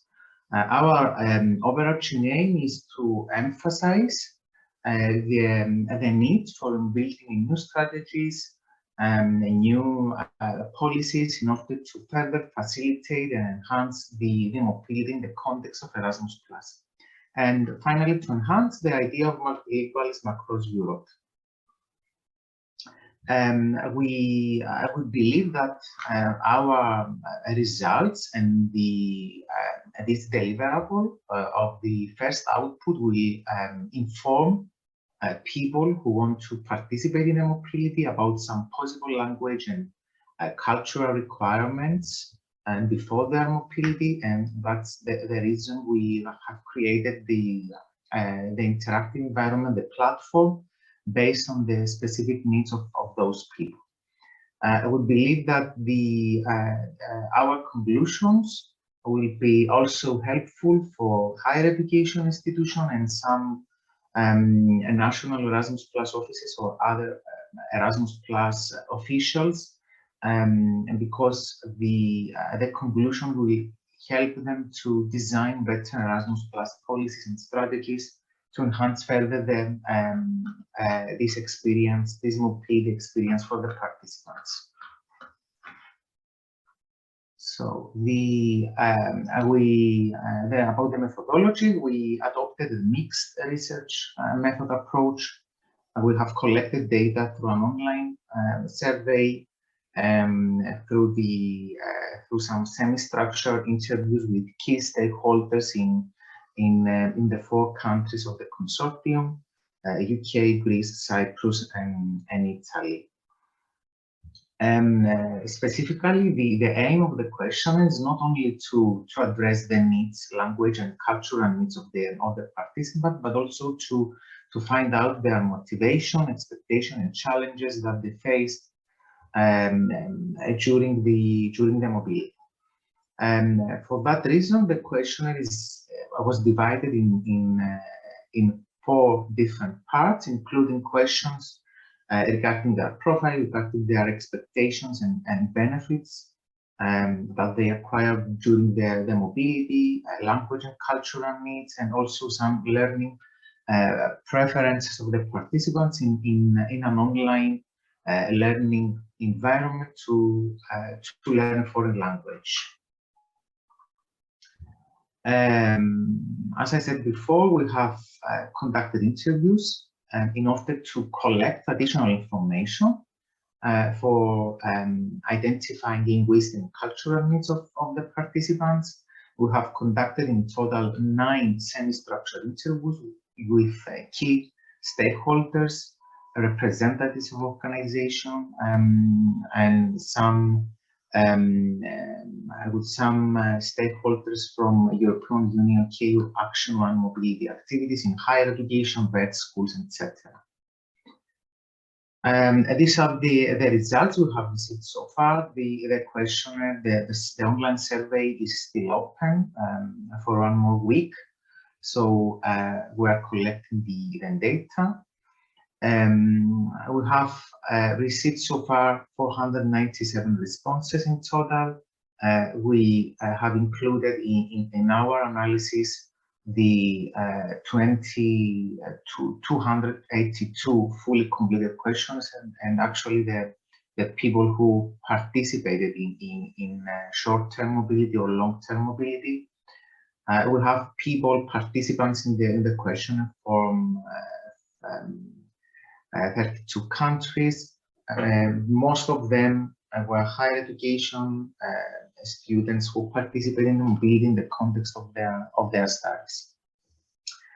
Majority of the participants participated in an Erasmus mobility for more than a month. So we have the vast majority of them, 62.8%, but we have the indicative percentage of 32.6% who participated in a mobility less than a month.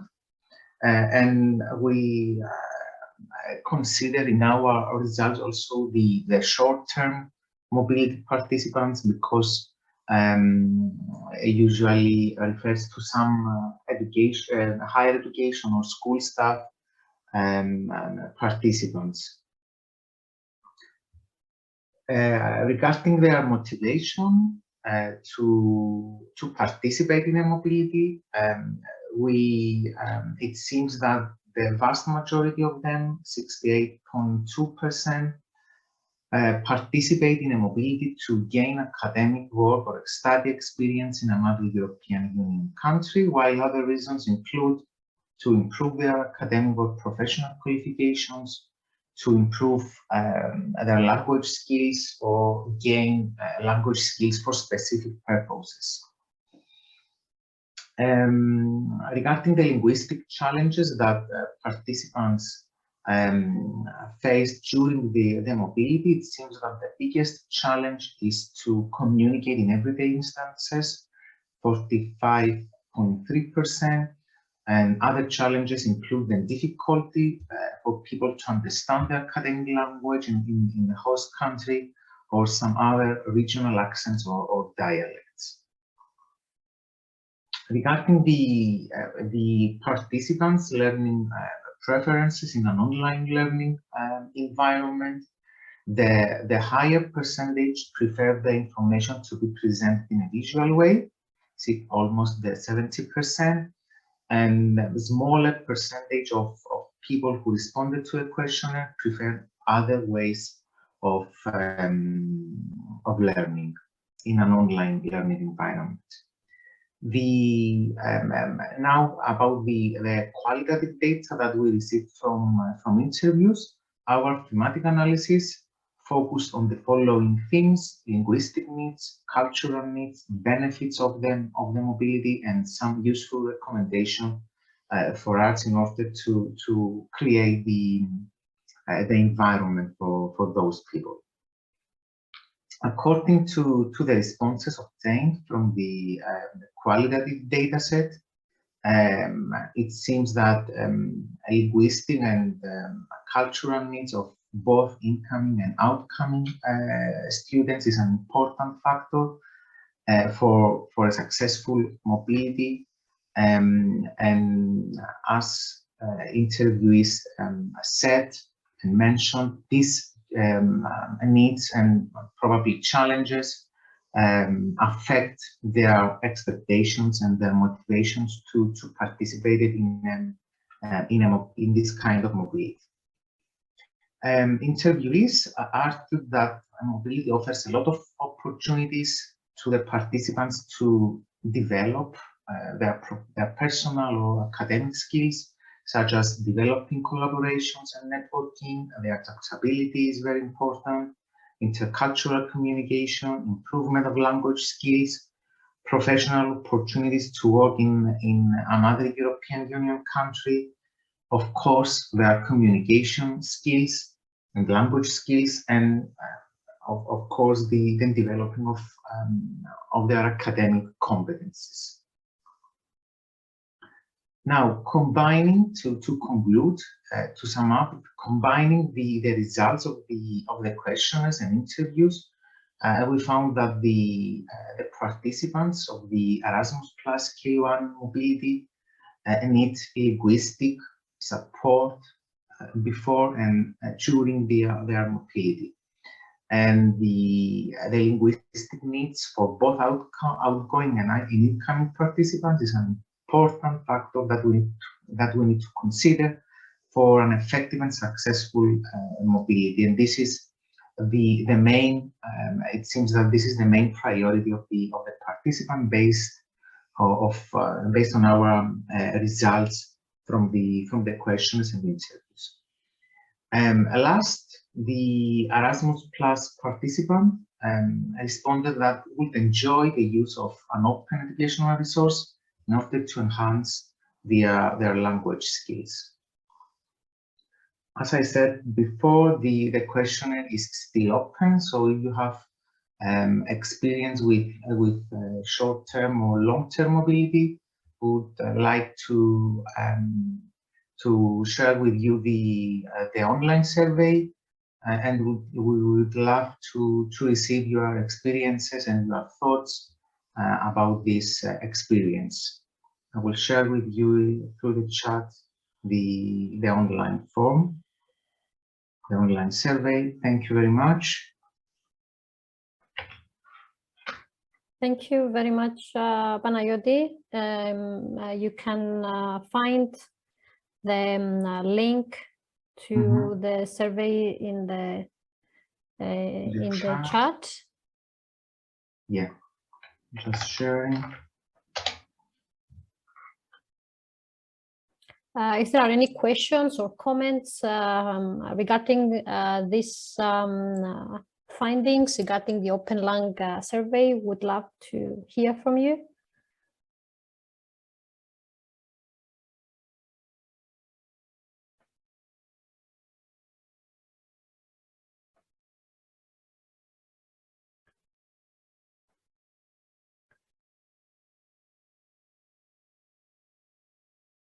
Yes, let me share the link again. Let me find the right one. Sorry for that.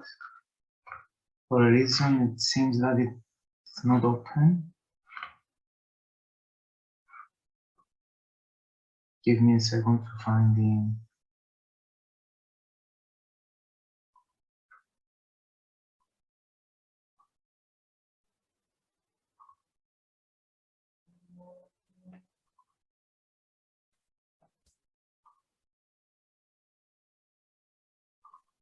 Yes, found it. Thank you, Panayoti. So following our agenda, we have a short screen break until 3 o'clock set. That is 4 o'clock Cyprus and Greece time. So we will see you in a few minutes. You can have a coffee, tea, and we will be back with some very interesting findings and the presentation of the OPENLang platform. So see you all in a while.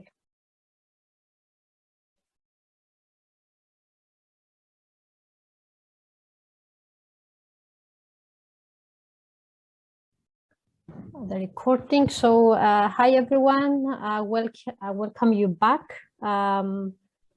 from the break, and I also warmly welcome Aristotle Moslanitis, who is the head of the Erasmus International Mobility Office and institutional coordinator of the Erasmus K1 program here at the Cyprus University of Technology.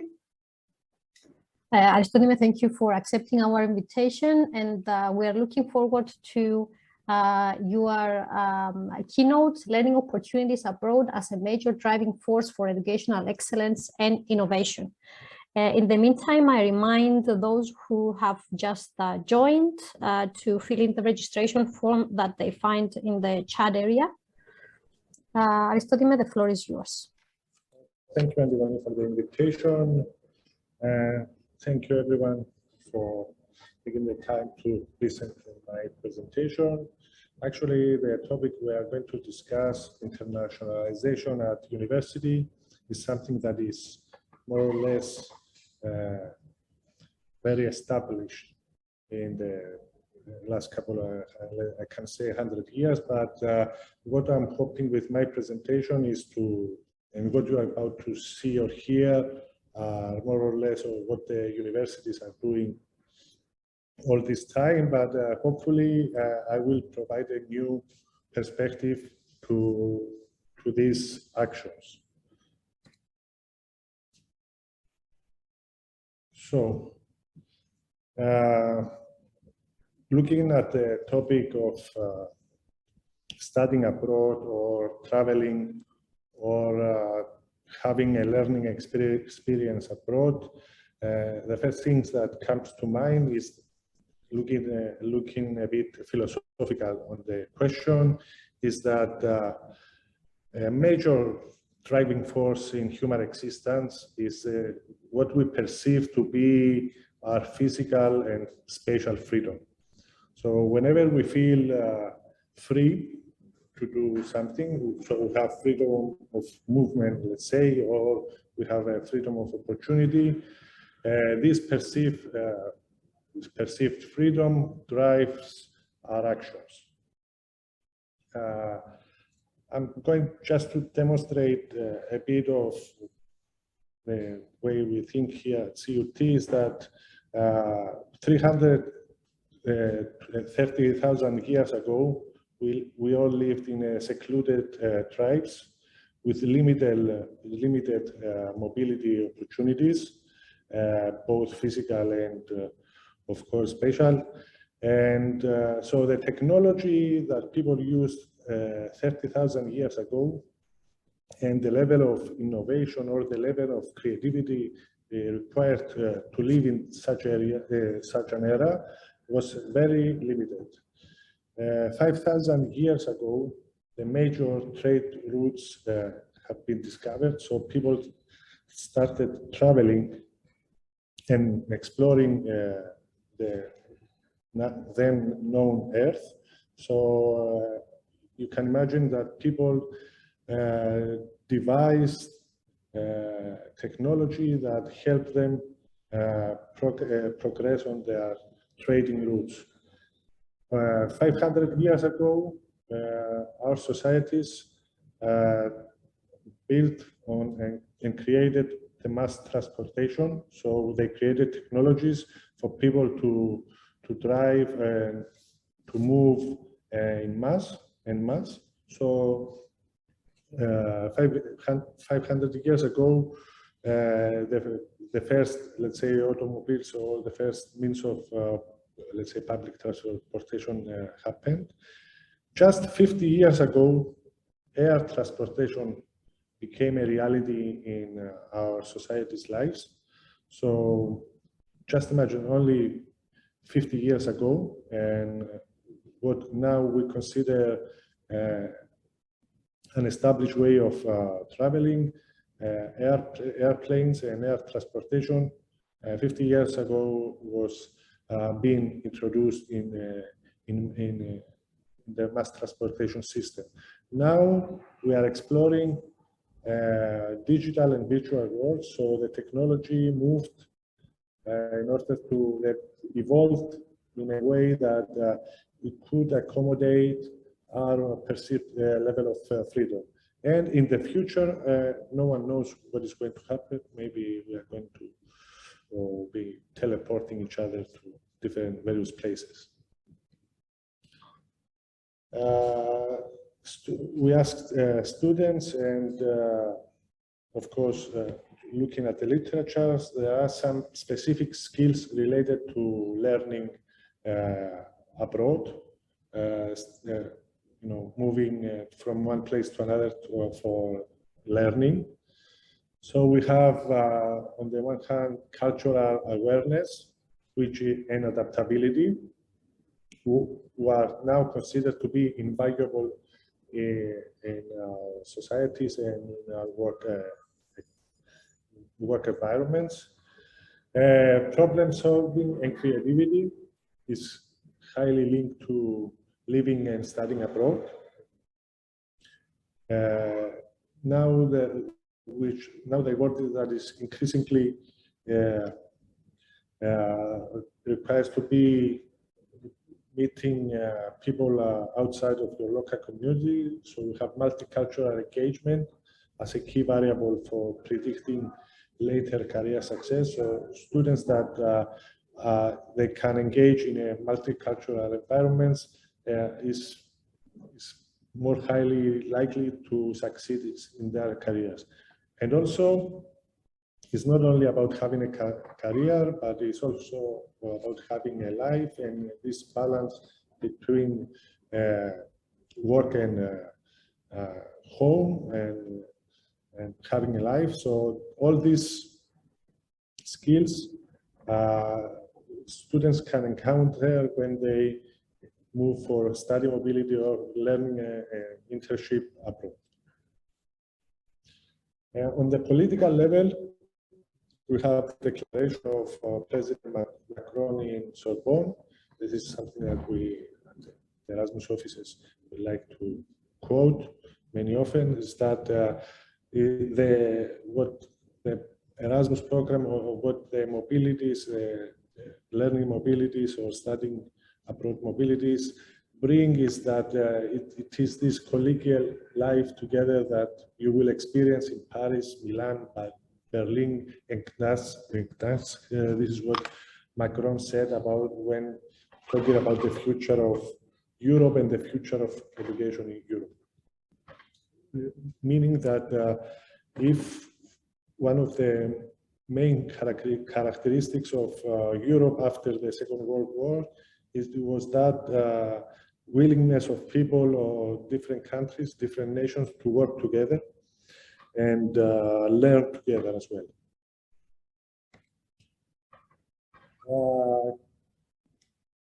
A lot of students, when faced with the question of what are you going to do with your degree after you finish, and what is your position in the world in relation to actually getting a degree, the answers we get nowadays is very different from the answers that we got 30 or 40 years ago. In CUT, we recognize that students, especially in a small island, in a more secluded island like Cyprus, they need to have this experience with different cultures and study or work abroad, especially now that the world is quickly becoming digital. As a University of Technology, we recognize the importance of technology in shaping the future of Europe and the world, of course, and the major implications that it poses now and the responsibility we have to address global, not local anymore, but global societal and environmental challenges. At CUT, we are also part of an alliance for building a European university. It's called EUT, European University of Technology. And one of our main goals is to empower our students to become technologically literate professionals and European citizens. We also ensure that they are well qualified to play a fruitful role in the society, aware of the broader implications of technological development and of their responsibility towards global challenges. So you are having your degree in a particular university and you gain some knowledge, technical knowledge, that it will probably help you in your future career. However, it is the university's responsibility to make you think that you are part of a bigger connected world and that it is your shared responsibility to make this world a better place or to address and solve major problems that our societies face. So I'm going back to the policies of universities in regard to internationalization and putting people in the process of thinking of studying and living abroad. And we have the key points of our policy can be summarized as for example, to materialize our commitment to a fully inclusive education. We recognize at CUT that we should be and we should strive to make our education offering as inclusive as possible. Creativity and innovation is something that you cannot learn in a specific course, so we need to constantly push our staff and students to enhance their creativity by providing opportunities for lifelong learning to everyone. We need to reflect on our curricula and our research activities and try to align them with the UN's Sustainable Development Goals. We also need to transform our offerings, our educational programs, to become digital and in a way that it will serve the purpose of our establishment. We need to encourage multilingualism and multiculturalism and try to integrate as much as possible cultural minority students. Also, we need to advocate to policymakers about a human-centered vision of technology and of learning as well. Okay, to implement some tools that are necessary for doing what we described before, like the European Student Card and the Erasmus Without a Paper network.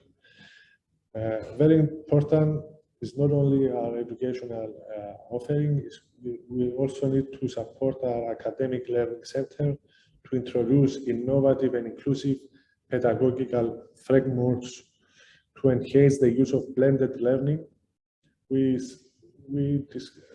recent lessons of the COVID era demonstrated that blended learning, it is valuable and it should be further introduced in the normal, let's say, academic life. And also to introduce new and innovative and inclusive learning spaces. As I mentioned earlier, one of our highest priorities is the construction of EUT, the European University of Technology. And together with our partners, we will try to demonstrate to Europe and to the world a new model of education that will contribute to the future of education of Europe. In order to do that, to do everything, you need a strong commitment of the high-level management of your institution. So in our case, we are lucky that our rector gave us a clear and straightforward mandate that our immediate priority of our internationalization strategy is to set up appropriate structure and policies that will allow every one of our students to have a learning experience abroad during their study at CUT. So we recognize that having these mobility periods abroad, having the opportunity to see new cultures and to try and learn new languages in order to communicate effectively, it is very important. So if possible, we will try for each and every one of our students to have this opportunity if they wish to. What are our main policy tools to be able to manage or to address this vision is to have these pre-designed study abroad programs and blended intensive programs, to have an inclusive mobility policy that will allow all, if the majority of students, to be able to travel abroad, to have our students, to push our students to think with an international mindset, and to have these language survival skills and to meet new cultures. A pre-designed study abroad program is a bit different than the normal mobility periods abroad. It's a strategic decision of a university to align its curricula, its existing curricula, and make it more compatible with other universities, with other partner universities. So the effort here, and we are pushing that through EUT, is for every student of our university to be able to have a mobility period abroad for a semester or for a year without thinking about academic recognition, without thinking about language barriers, our effort is to pre-design all this into a single package and to offer it to our university students. At the moment, we have progress in 3 specific clusters doing so in the mechanical engineering degree, bachelor degree, in the telecommunications degree, and in the civil engineering degree. So we have this, and we are going to introduce these pre-designed study abroad programs from 2022. And students in these 3 degrees, they will be able to have a mobility abroad to selected partners without any academic recognition issues, and with additional support for language, both on the survival skills level, meaning the level of language competency to be able to communicate in a foreign country, but also as a means of instruction. For those students that will not be able to attend this international experience, we are planning of introducing an international semester at home with a full 30 CTS program in English primarily, and in the next couple of years in German, French, or Spanish. And for students that are working or are caregivers, or they are single parents, we will provide an opportunity for shorter duration programs like international summer schools. We have a policy in place and available funding for that. We have recommended to the university to adopt an inclusive mobility policy that will eliminate obstacles related to disability, to cultural or health issues, problems, socioeconomic problems, and problems of people that they are caregivers, either children or parents or etc. To do so, we reach out to local companies here in Cyprus, explaining that the benefits of people working and studying at the same time, because we have a lot of students that are studying and working at the same time. So we have a specific communication activity aiming at these companies, explaining the benefits of these programs to employers, with an intent to convince these employers to, when the students came back from a mobility period abroad, to rehire them or resume their work without any problems.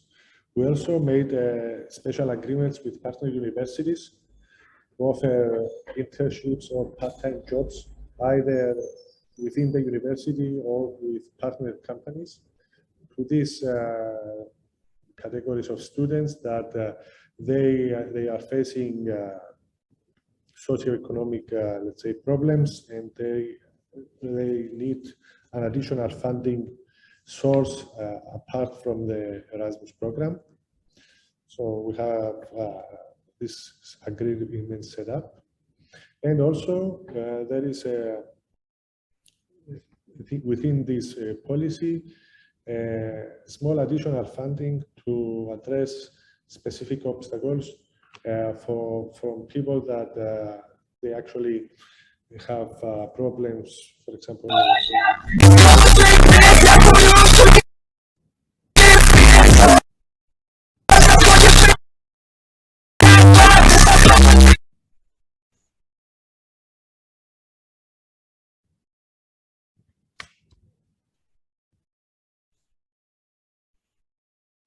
So we have a small additional, we can provide a small additional funding to this category of students that they find it more difficult to travel and have this experience abroad. Also, in order to make this study abroad experience more attractive, we are setting up, together with some employers here in Cyprus, a certificate, which is basically a gamification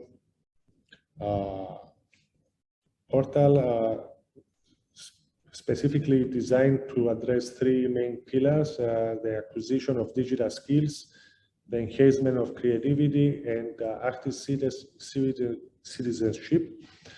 And these skills and this specific skill set is to be recognized as very important in the hiring processes of employers here in Cyprus. These activities will include online learning, free online resources that the students can participate during their mobility periods abroad, games and contests, group assignments, ideation or entrepreneurship activities, and we are pushing more for volunteer work of our students as one opportunity for these students to demonstrate their knowledge and skills to potential employers. And in terms of language skills and culture, we here at CUT for incoming students, we have the mandatory courses of Greek language and culture.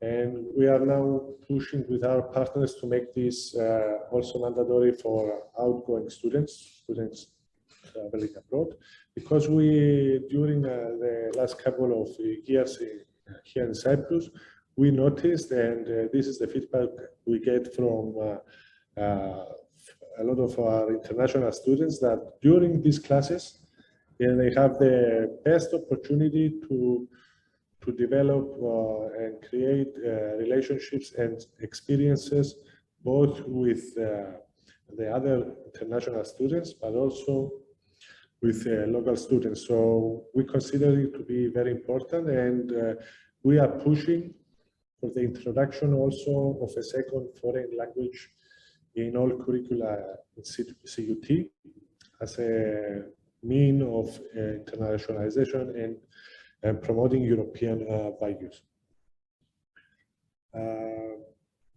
So thank you very much for your attention, and I'm happy to answer any questions that you might have.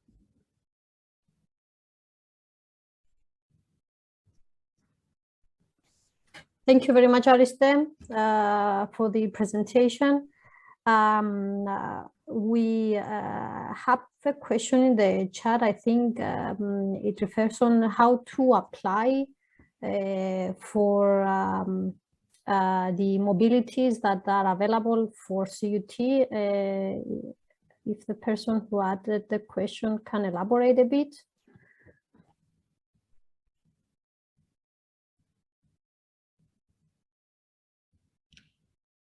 So the first thing, if I understood the question correctly, is that in order to be able to address these very important issues, spanning from making changes to curricula, pushing for additional languages within the university, and also for creating policies that are inclusive in a sense, the first thing you need to make sure that you have on board is the high-level support from the highest level of management at your university or at your place of work. This will not be able, what we are trying to do here in CUT will not be possible if our rector didn't have the drive or the willingness to help in all this, because we are talking about very complex things, very complex processes. When we're talking about academic curricula and how that this reflects the academic recognition processes, how it reflects to the way we approach international partners, you need to have a strong support of the management. Also, for issues in terms of inclusivity, you need to have the stakeholders on board. You need to have students and, for example, the student union or similar bodies open for dialogue and pushing that agenda from the bottom up so that they can meet you from the top to bottom approach that we are having here. So if you don't have stakeholders that they will demonstrate or address or showcase their actual problems in the university context in terms of mobility in our case, this will not be able to happen. And then you need to convince a lot of people in the various departments, and you also need to have a solid academic offering in terms of, for example, in our case, languages. We have a language center that is capable of providing in a very short time this kind of opportunities to mobility students, either incoming or outgoing. So you need also to have this expertise in-house. I hope this is the question. Thank you very much, Ariste. So there is a need for collaborative work and support, top down and bottom up. Both edge needs to be in collaboration. Very interesting presentation. Thank you, Sonia. And thank you again, Ariste. If there are any other questions, please feel free to unmute or write in the chat.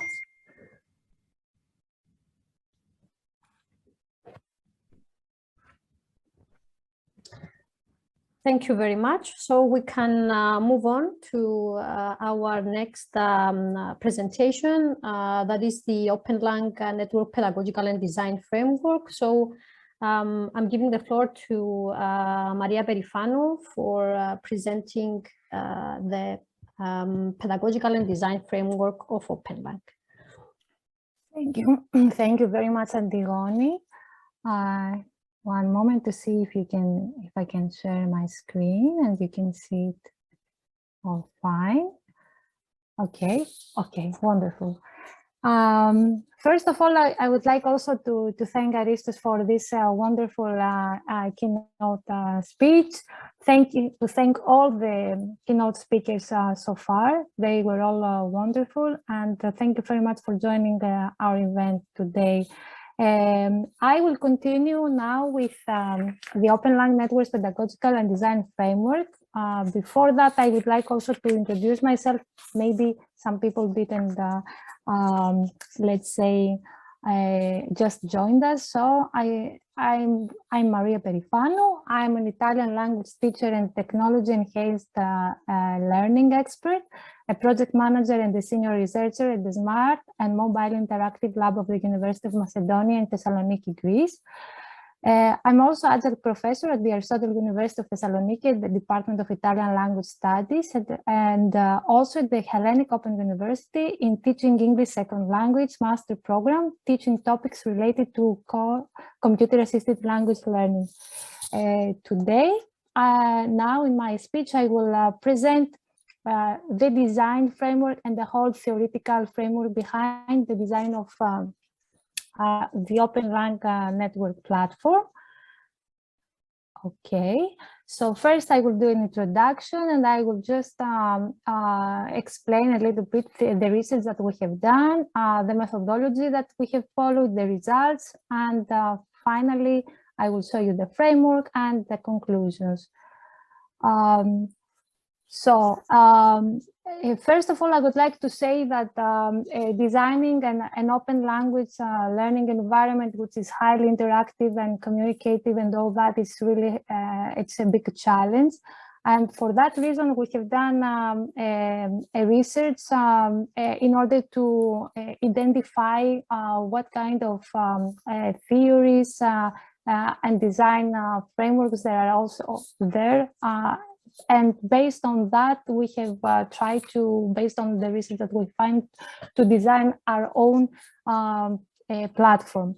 As you see here in this diagram, according to Hampel and Stickler, teaching language online requires skills that are different from those used to teach language in face-to-face classrooms. It is also different from teaching other subjects online. Online language teaching skills needed to build on one another in a kind of pyramid, from the most general skills forming a fairly broad base on an apex of individual and personal styles. Meaningful communicative interaction would hardly take place in a classroom without social cohesion, and would certainly not provide successful practice opportunities for communicative encounters.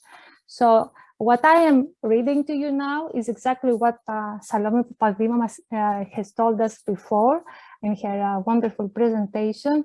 So as you see here, it is what we want is to provide in this kind of environments meaningful communicative interaction. So this is something that it is not so easy to be addressed. So in the context of the OPENLang Network Erasmus project, we designed an open and collaborative language learning environment for Erasmus KA1 mobility participants. The project aims specifically, as also our speakers before said, specifically at developing the OPENLang network, which advises to connect all the Erasmus K1 mobility participants to an open, informal and highly interactive environment, which could support more efficiently their effort to develop their language skills of the target mobility European languages. So for us, the whole idea was to provide this platform and all these services before to all these people who are going to take this mobility. So before they start, during their mobility, but also after their mobility. So for us, we offer these services also to other people who are not targeted, they don't target to a European mobility, but they love languages and they would like to practice them. So designing, let's define a little bit the research aim. Designing an open language learning environment, as I said before, and what we wanted to do was to provide multiple types of interaction for the learners, and this was a really challenging task. And one other was to provide the opportunity to each learner for social interaction, language learning input, output, authenticity, exposure, feedback, and learners' autonomy, which are key factors for a successful language learning environment. So here, as you see, we have, I'm showing to you the research methodology adapted. First of all, we have done the literature review and the theoretical background of online language education. Then we continue with the OPENLang Network Needs Analysis survey, and then we followed, we conducted a series of interviews in 3 different countries, Greece, Cyprus, and Italy, in order to explore the language and culture awareness needs of the Erasmus Plus K1 mobility participants involved in long-term mobility activities. So here we will see the results of the literature review. As you see, the literature review, what they revealed to us was that there is a variety of theories, such as major learning theories, second language acquisition theories, foreign language acquisition theories, e-learning theories that are applied in different combinations to online language learning and teaching practice, according to the technical affordances and the pedagogical goals in every case. So there are also interesting frameworks and models which can be applied in the context of computer-assisted language learning, depending on different educational goals. Frameworks and models related to social constructivism theories and connectivism are preferred in the context of COL because they promote task-based learning, social interaction, authentic learning, collaborative learning, personalized, autonomous, and self-directed learning, social learning, which all of them are crucial for learning a second or a foreign language. So what we saw is that they're not, let's say, specifically specific theories for online language learning.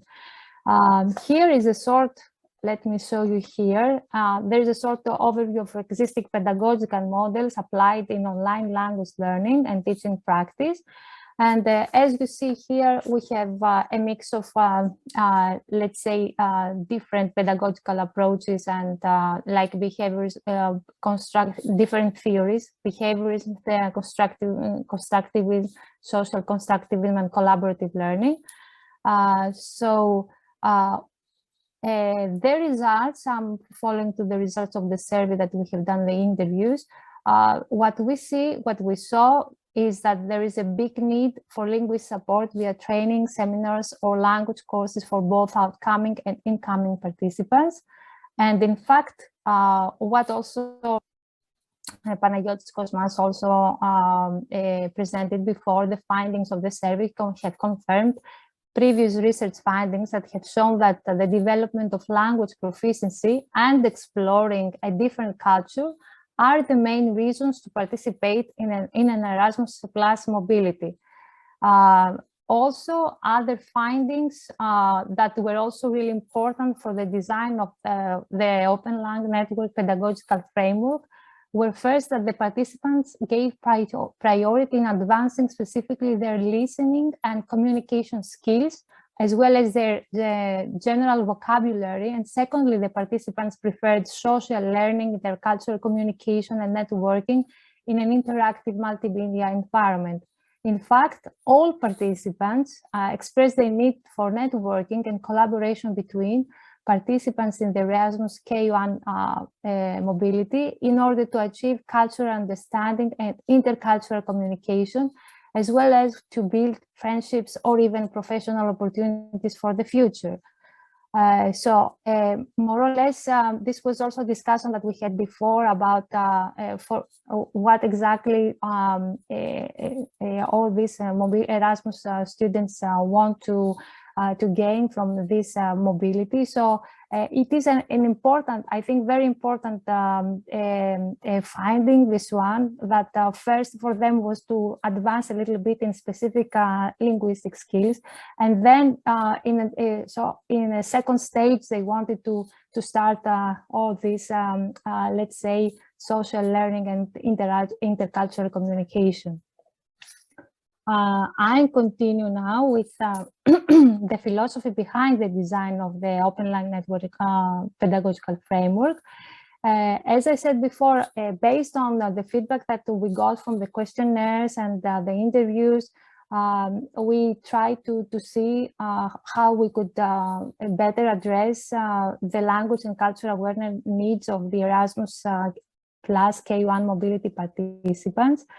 The philosophy, as we see here, was inspired by learner-centered social constructivism and connectivism pedagogical paradigm, blending a variety of pedagogical approaches and instructional strategies derived from the areas of computer-assisted language learning, e-learning, second language acquisition, and foreign language learning.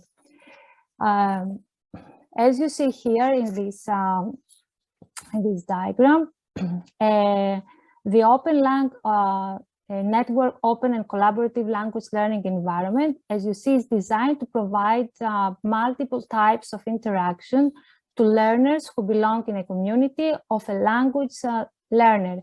As you see, the learner in this diagram is in the center, is seen as an autonomous learner who can use the open educational material content, but also as a learner can interact with other peers or the teacher in a one-to-one pair or in small groups or in a big community. Learners are placed, as I said, in the center of the OPENLang Network online language learning environment and free to take their own personalized learning paths, as it is presented also here in this diagram, which showcase, in fact, the pedagogical framework that we propose. As you see here, the learner, first of all, is smiling, is a happy learner in the middle of all these services that we offer. The learners can select the mode of interaction and collaboration that they prefer. It can be an autonomous and one-to-one, a pair-to-pair, or one-to-many. They can choose among the available tools and services offered by the platform and control the amount of open material they want to use, reuse, or share, as well as the duration of time that they need to spend for studying or practicing the target language or exploring a new culture. Each learner can practice a language of his or her choice by choosing a language partner, such as a peer, a group, or a teacher. So you will see Alexander Mikroyanidis will present in a while also all these different services. The learner has this, since he is a part of a large community, can access all these services, can find people, can work with in tandem with in a group, or can work also with more than one person to practice the target language. Can also access an open forum where he or she can start an interesting discussion about any topic he or she likes.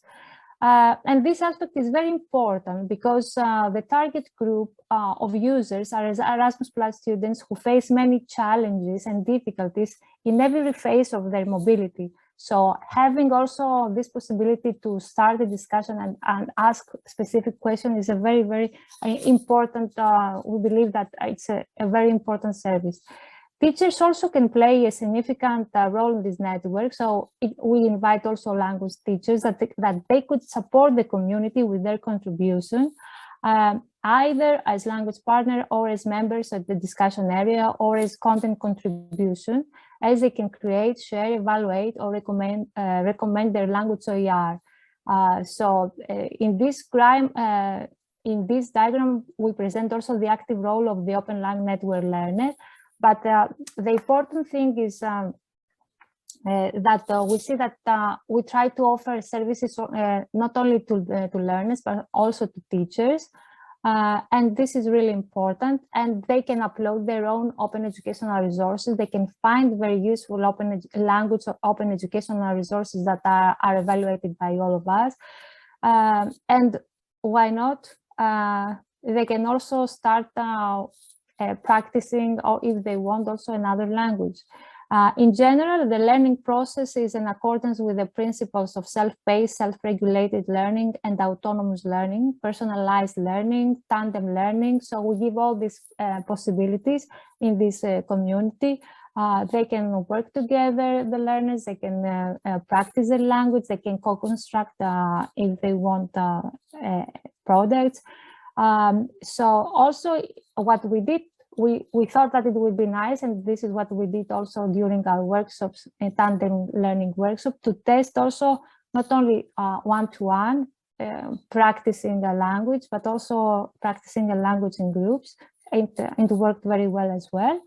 And this is in a way, let's say, the diagram, the OPENLang Network Design Framework, where you can see that there is a flow. We have considered the pedagogical model, the instructional strategies and methods, and all the infrastructure, the learning technologies, in order to create this platform. So everything is interlinked, and this is why we think that based on the theories, we have tried to offer all these services and to make them a really interactive language learning online environment.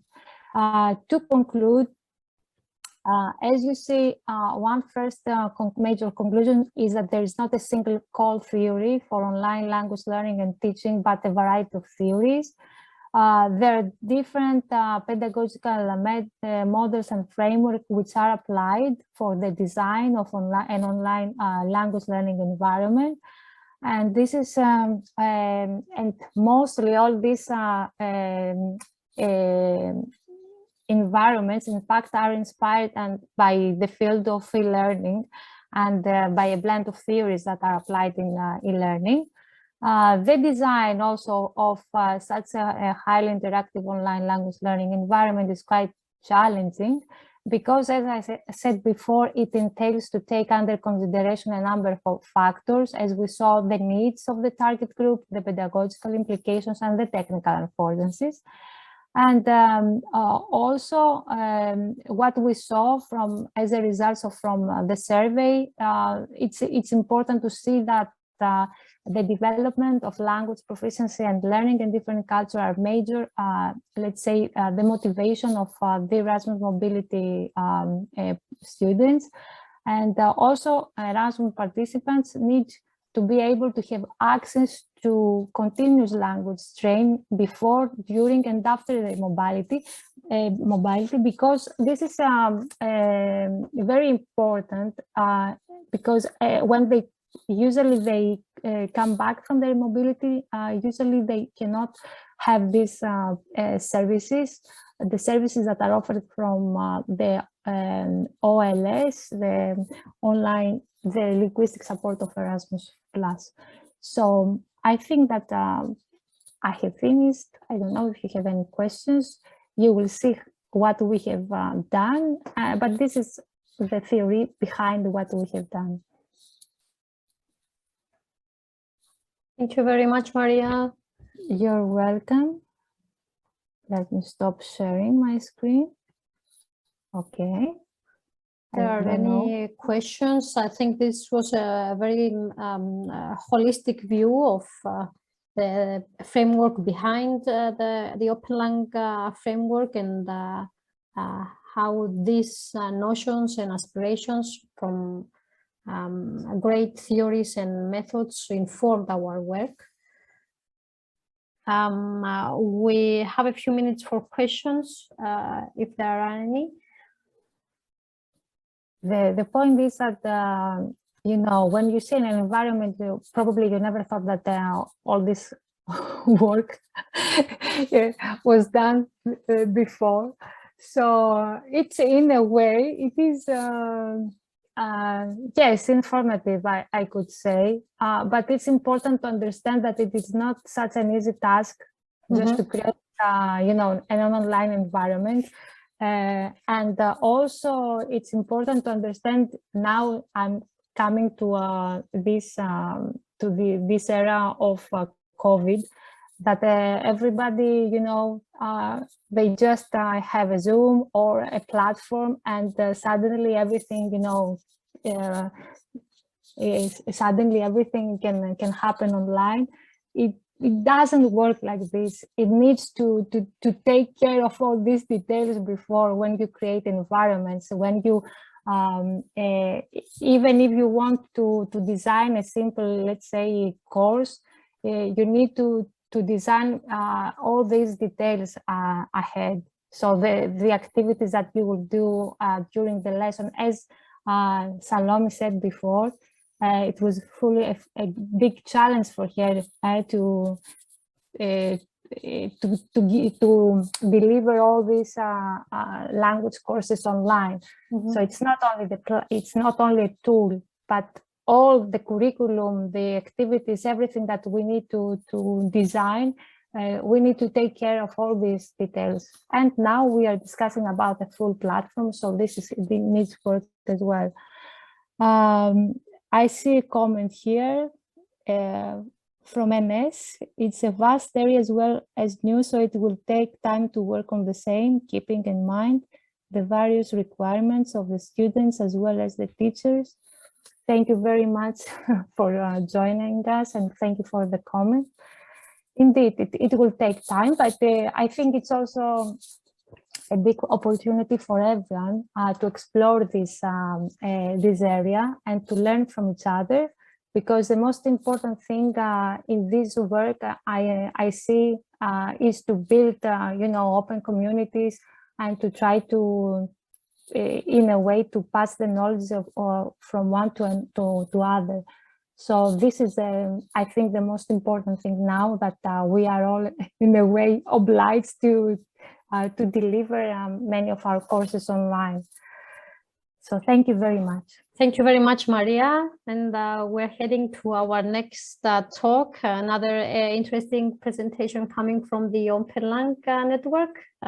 So I give the floor to Panagiotis Kosmas, who will be presenting the development of the database of the online EU language placement tests.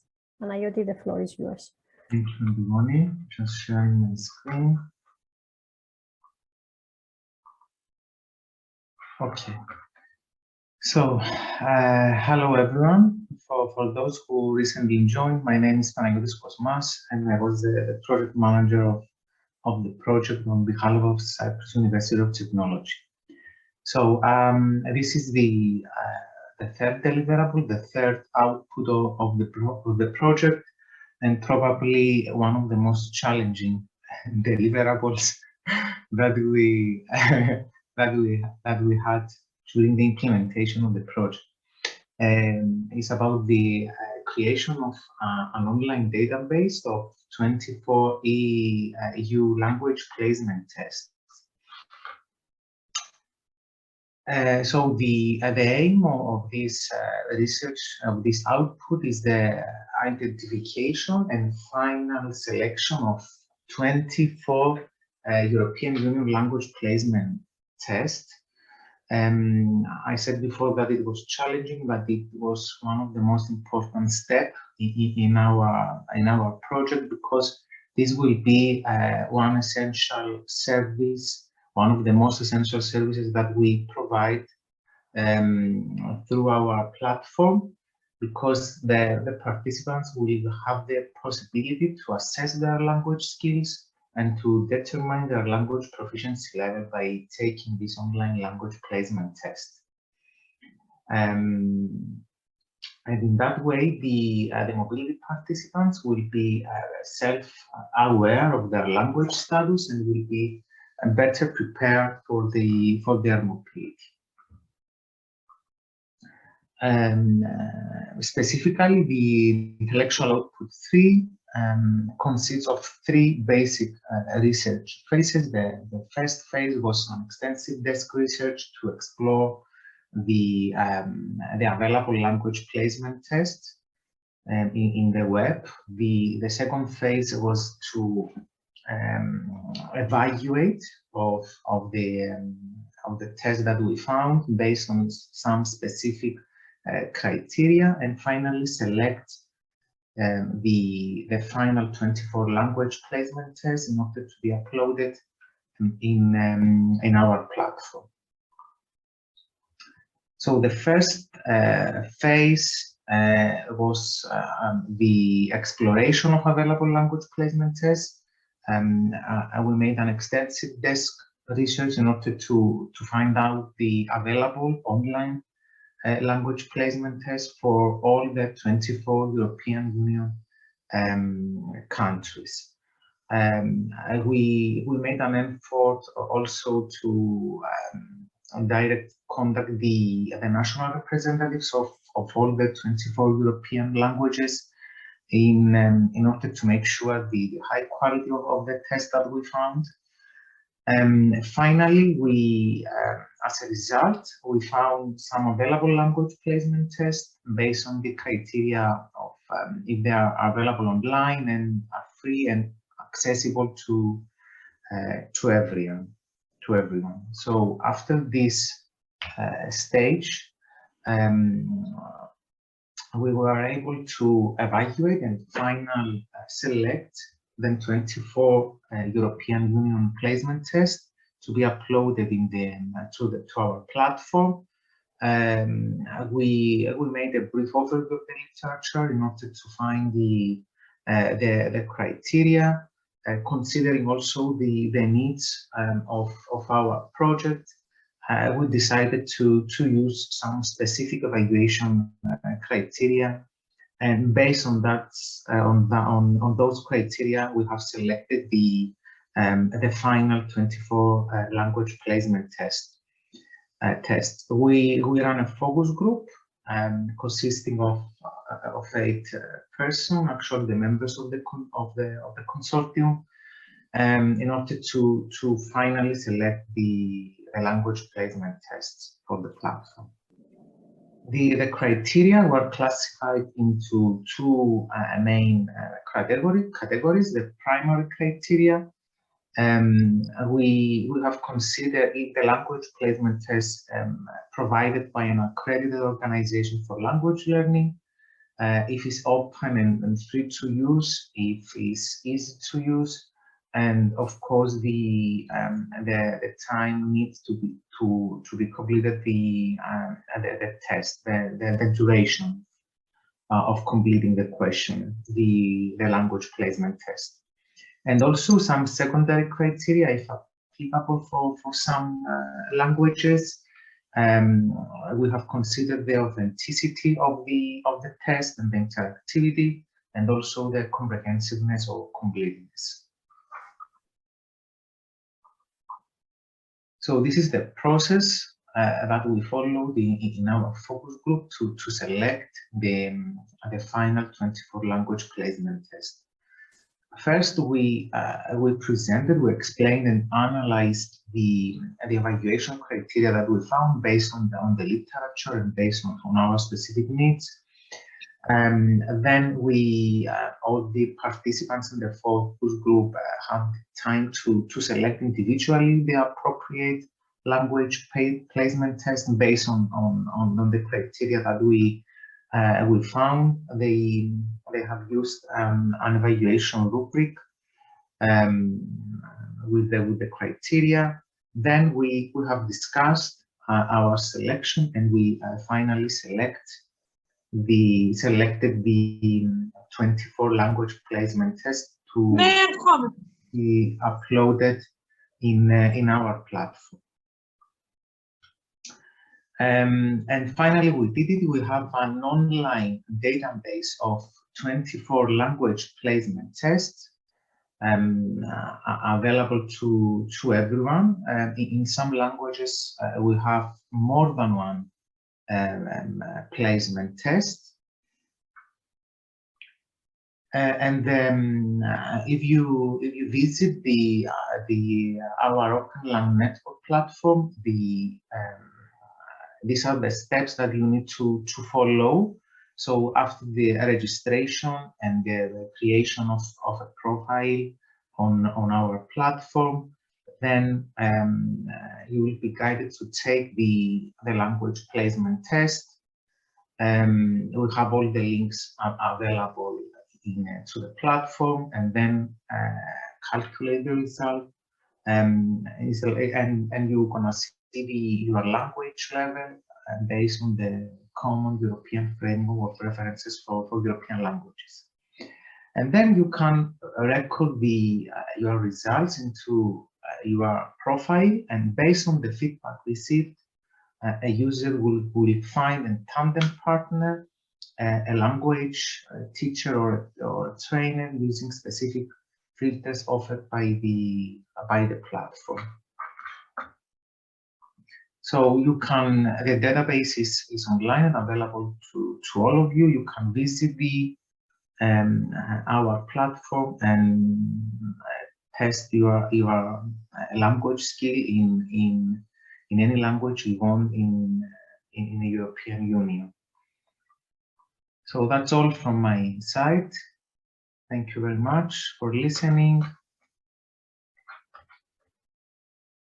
Thank you very much, Panayoti. In the chat, you can also see a short questionnaire with regard to the language placement tests, and we would really value your feedback with regard to the selection of the test. So please do give us your feedback, and we would take it into consideration while finalizing our selection.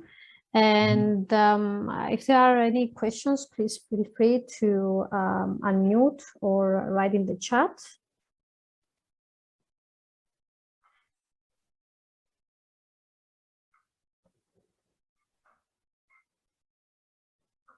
Okay, so we move on to our next presentation, and it's time to see the actual OPENLang Network platform. So I give the floor to Alexandros to present the e-services of the OPENLang Network platform.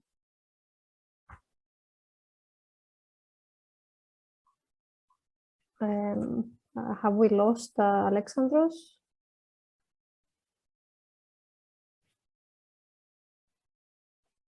Okay, so Maria, shall we move to the quality framework for language OERs until Alexandros is back? Of course. I can, one moment. In the meantime, for those who have just joined, please fill in the registration that you will find in the chat. Okay. One moment. I think that Alexander is here. He's back. What?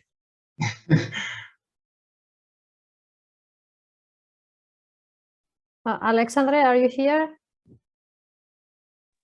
Hi, Dione. I'm here. I've been kicked out of Zoom several times. I don't know why. And yeah, it seems to, I don't know, probably the problem is on my end. So I'll try to present the OPENLang platform. I'm not sure if I can share I'll try to share my screen. If I freeze, then I'll come back with voice only. Sorry about that. Let me try and share my screen. Alex, if there is a problem, we can also, show the slides. You can talk if you want. Okay. So I can try sharing my, you should be able to see my screen now. Mm-hmm. Okay. So fingers crossed that this will work. Right. So the OPENLang Network platform, this is the platform basically that offers all the services that are provided by the project regarding all the results that were presented already. For example, the language placement tests, and also results that we will present later on during this event. For example, the MOOC and the other OER that we offer for free. Right, so the platform, this is a multi-service online platform offering a variety of services. For example, a personal members dashboard, an e-tandem language learning matching service for 24 European languages, an open and highly interactive forum, a European database of language open educational resources of high quality, training MOOC materials on OERs for language teachers, and finally, a responsive design accessible through different devices, tablets, smartphones, etc. The platform design has been based on a set of principles. Some of those are, first of all, openness. The platform promotes an open approach for language learning, teaching, and community support. Customization. The platform is dynamic and flexible and offers different ways for customization of both its front end and back end. Interoperability. This is achieved by supporting standard specifications for improving and exporting, and exporting educational data. Mobile interface. Mobility participants do not always have access to a desktop or laptop computer and need to access the platform from different European countries and while traveling. And also community support, receiving support from a community of developers that regularly update the code base, thus fixing bugs and security holes, and also delivering new features. So let's have a look at what is available on the platform. So this is an overview of the courses and activities which are accessible from the homepage, and also the pathways which a language learner or a language teacher can follow. And now we will see in the next slides, we will follow the pathway that the language learner is invited to take on the platform. So in the first step of the language learner pathway, the learner is invited to take a language placement test. This is one of the tests. These are the tests that Panagiotis just presented, which will help the language learner to determine their language proficiency level. As soon as they have done that, and here is the screenshot that Panagiotis also showed with all the language tests on the platform. And as soon as the language learner has done that, they are invited then to join our tandem learning community and find other community members in order to start a tandem learning activity together. And in this page, you can see the interface that we offer to actually find community members to study with them and improve language skills. So you can, as soon as you have, the first step is recording your language proficiency level. This is the level that you have found, that you have determined from the language placement tests. And then in the second step, you are invited to find your eTandem language partner. You can search through language, level, and also the time zone, which is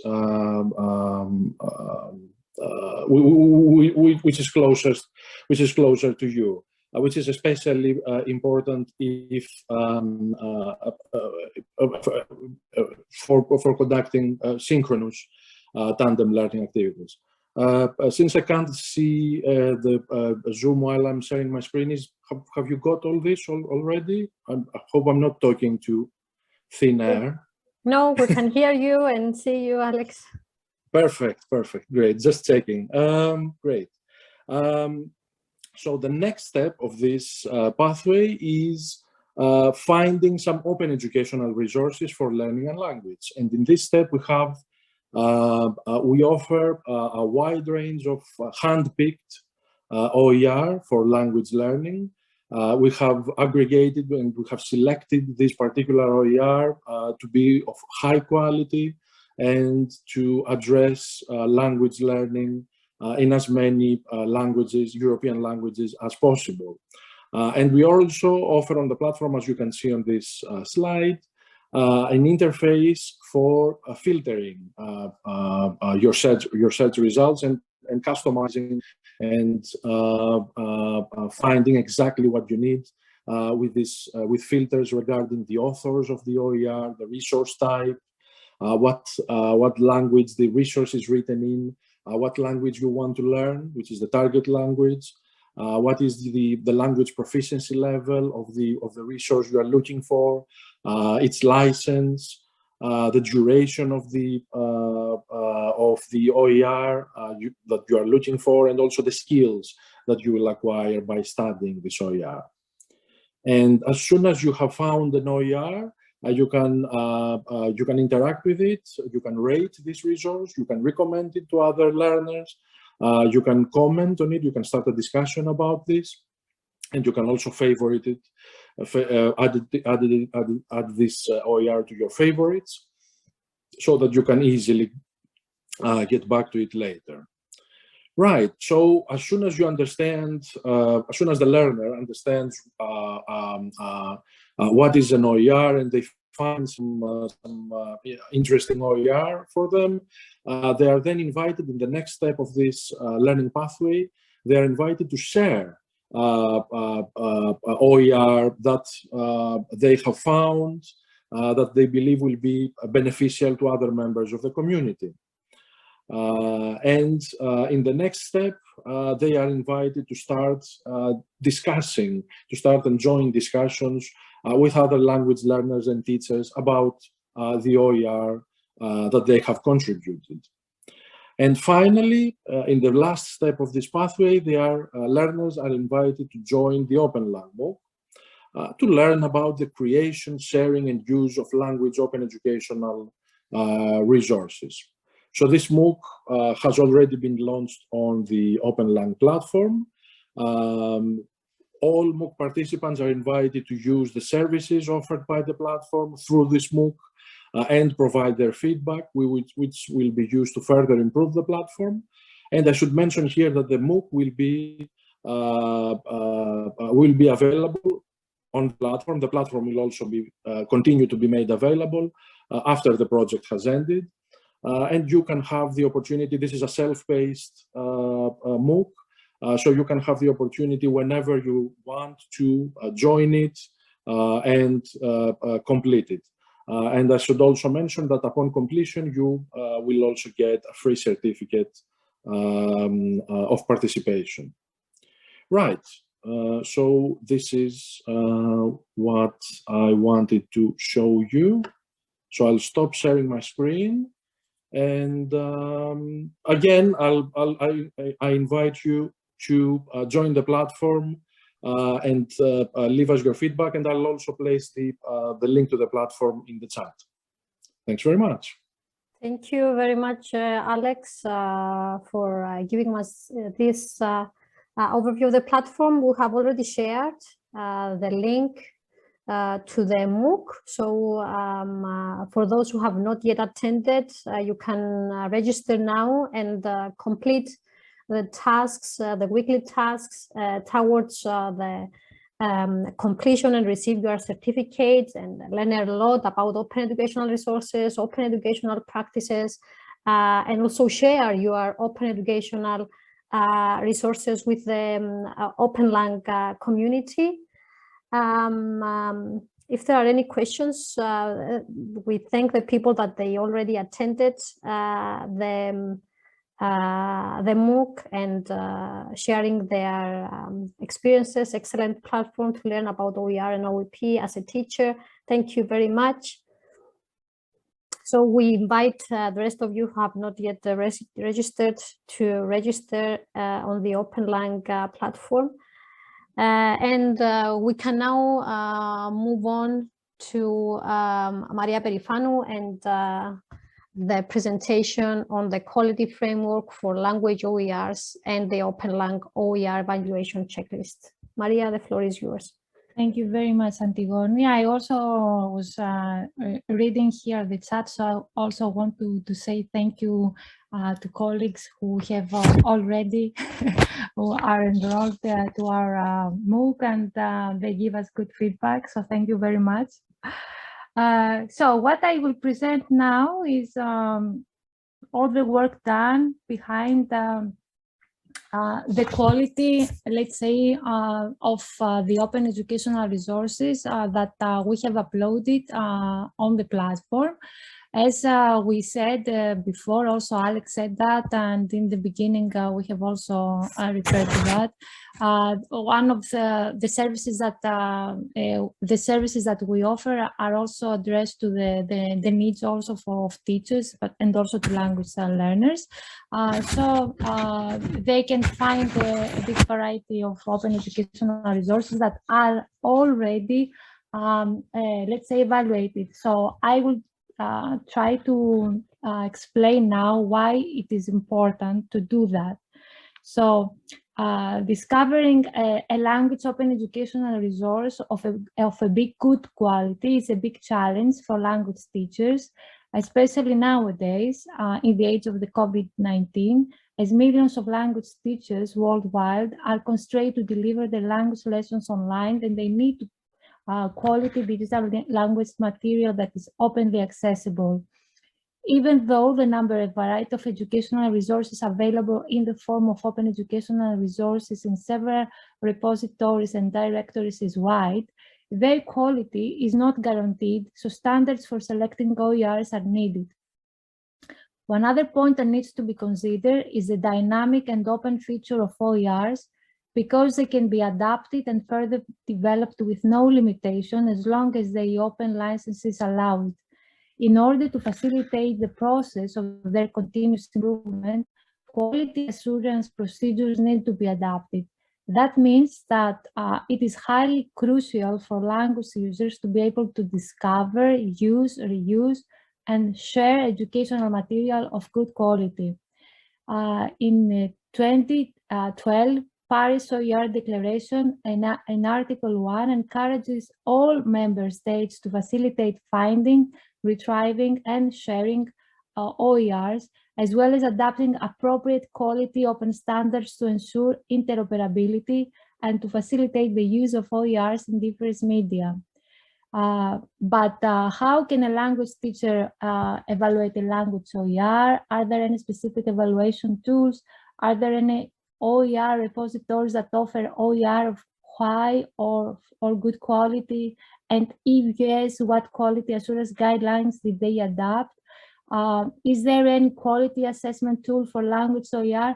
All these things you can explore, and you can find the replies to everything in enroll in our MOOC, so you will learn all about it.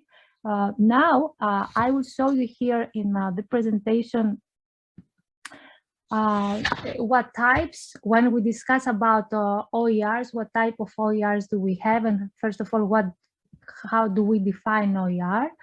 OERs, as you see here, it is defined by UNESCO in 2019, are teaching, learning, and research materials that make use of appropriate tools, such as open licensing to permit their free reuse, continuous improvement, and repurposing by others for educational purposes. So here, as you see, we have different types of open educational resources. Those can be videos. As you see here, it is this type of OER is very, let's say, frequent. Images, open textbooks, course modules, quizzes, tutorials, lecture, podcasts, infographics, games, full courses. Everything can be an open educational resource. As I said before, the quality assurance of OERs is a big challenge, and is voiced by educators as a significant concern also in the previous years. So this is really, really important, because as you see here, the quality assurance of OERs, having these quality OERs, it's in a way supporting the open education spirit. So if we want really to, in a way, to be to join this kind of open community of educators who are really sharing educational resources, it's important to share quality material. As we see here in this slide, we have different procedures and models of quality assurance. And as you see, there is from one side the top down quality procedures, and that means that in all these platforms that we may find open educational resources, they have followed specific quality assurance models like peer review or other quality criteria. But there is also the possibility of the bottom-up up quality procedures, where the users, we as users, can add our comments, can rate, can review. So this kind of contribution is also very, very important. And this is a process that we are familiar with, as we do that with the hotels when we want to book something, or generally with the restaurants that we like to rate and to show our preference. This works in the same way. And it's really good to, in a way, to showcase and select the best ones. In the context of our project, we have, you can find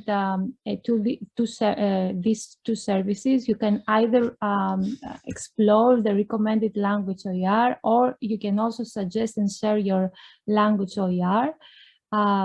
What we have done in order to create, let's say, a quality framework for language OERs, because it was something that from our research, what we found, we didn't find many quality assurance models for language OERs.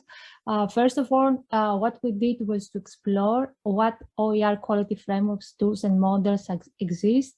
Then we selected and reviewed well-known quality frameworks just to explore in a way all the specific criteria that were adapted, and then based on the feedback that we got, based on the results of this research, we have created the OPENLang Quality Framework and Tool for Language OERs. So what we also did was, first of all, we evaluated everything before we uploaded, but then you have also the possibility to evaluate everything that you want to upload. What does it mean? I will show you. It's just a checklist. You can just check different, let's say, points, and you will see from the framework how you can do that. But for us, as I said, as language teacher, it's really important to find easily this kind of resources. Here it is what I have just explained to you, how we have followed the research, the methodology of our research. And now I will show you what were the results. So first of all, there is a big variety. What we found from the literature review, there is a big variety of frameworks that propose quality assurance indicators or evaluation criteria for different types of OERs. But as I said, we didn't find many tools or this kind of, let's say, quality assurance indicators for language OERs. So I am, okay, going, yes, what I'm going to the, I think here, what we wanted, what we did, and it is important to say that, is that we tried to, we explored more than, we have put here 200 quality assurance, let's say, criteria by almost 30 quality assurance frameworks and models. So we just tried to take and to aggregate all this and to group them. And what we, how did we select all these frameworks? So what we wanted to, what we did was to select these quality assurance frameworks or models that were adapted and provided by open educational resources databases of well-known universities and organizations. First of all, we checked reputation, so popularity, how often all these quality assurance frameworks were cited in literature or were used by institutions, as I said, of good reputation. Of course, we also checked the validity. We checked how clear all these criteria were defined and articulated, how easy were to use, and of course we explored also, and we were looking also for specifically quality assurance criteria for language learning subjects. So we were inspired by several frameworks. As we see here from Achieve, that it is very well known, and it is used in the OER Commons platform.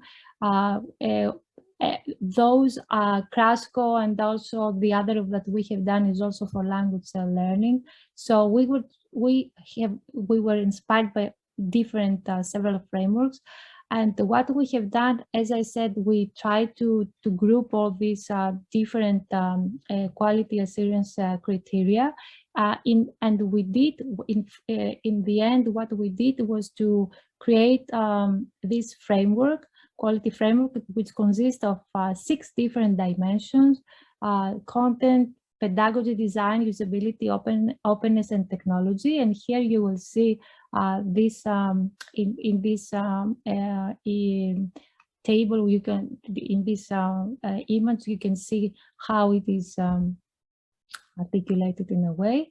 So all these different components are for us important to take under consideration before we select an open educational resource. So from the content point of view, the dimension, this content dimension, it is good, for example, to check some important things like if the content is current, for example, if it is credible, if it is fit to our purpose, to our needs, if it is interactive. So we need to explore a little bit the content before we understand that this is a good, it is an OER of good quality. Also, from the pedagogical point of view, we should also check what type of skills can be, for example, developed or practiced. We need to see if the type of interactions that it can be, let's say, performed, what type of assessment. We need to explore a little bit the approaches of this OER that we want to check and to select. The dimension of design is important because if we're talking about an open educational resource, we need to have also to check this if the format and the organization, the structure are appropriate, if there is interaction, if there are multimedia use of multimedia. So there are some it's really important also the design to be good, the usability, how easy to use with to use this specific OER, how is to navigate it or to download it, to install it. You know, it is open, but how open is it? Can I download it? So practically there are some things that are important. And how open it is. Will I pay? Can I really access it? Can I only visit it, or I can also download content? There are some things that we need to consider. Okay, and also from the technological point of view, it's also important to see what kind of let's say technological issues we have. For example, the security, the safety and privacy are important, and it's also important to understand if we have if we also have the possibility to edit something. For example, there are some platforms like the OER Commons, for OER Commons not only, that provides also the possibility to create your OER on the platform. They have this author service that it is important because there you have the possibility to work on the platform and to create it and upload it. So not all the platforms give you this kind of possibilities. So here what we have done, it's an OPENLang, the tool that we have done. So all these different components with the different descriptions are here in this framework where you can evaluate what you have. What we did for our platform is to create a simple OER evaluation checklist. When you will upload your content, you can do that in order to check if everything is okay. So you can check the content. So the only thing is, in fact, it is a kind of a self-reflection checklist. If the language OER that you want to upload has this kind of characteristics. And in this way, we say that we try to evaluate more thoroughly if we want. And what we ask from you when you upload an open educational resource is to give some metadata, so some information, because when you provide good metadata, people can find your resource. So what we ask in our platform, that it is simple, we try to make it as simple as possible, is to provide us information about the date, author, subject, duration, so some basic, let's say, information.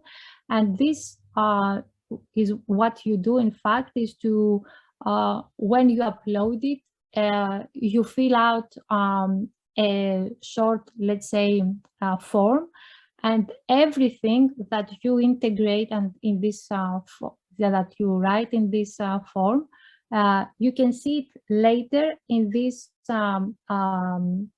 search engine that we have. So when you provide all this information, it is easier for the users to go and find this language OER. And this is what you do. You search, for example, if you see here in English, I was searching for an English material. You can see that we have 172 open educational resources for English material. But you can see here that you can use the different filters. You can find the resource type that you like, the language proficiency that you like, the duration of the skills and all that. So all these filters are important for us in order to find easier what we are looking for. Concluding, what we learned from all this, let's say, the research that we did and practically what we produced in the end is that the quality assurance is not an easy process. The quality assurance of OERs is a complex. It is complex. They're not. There are no common.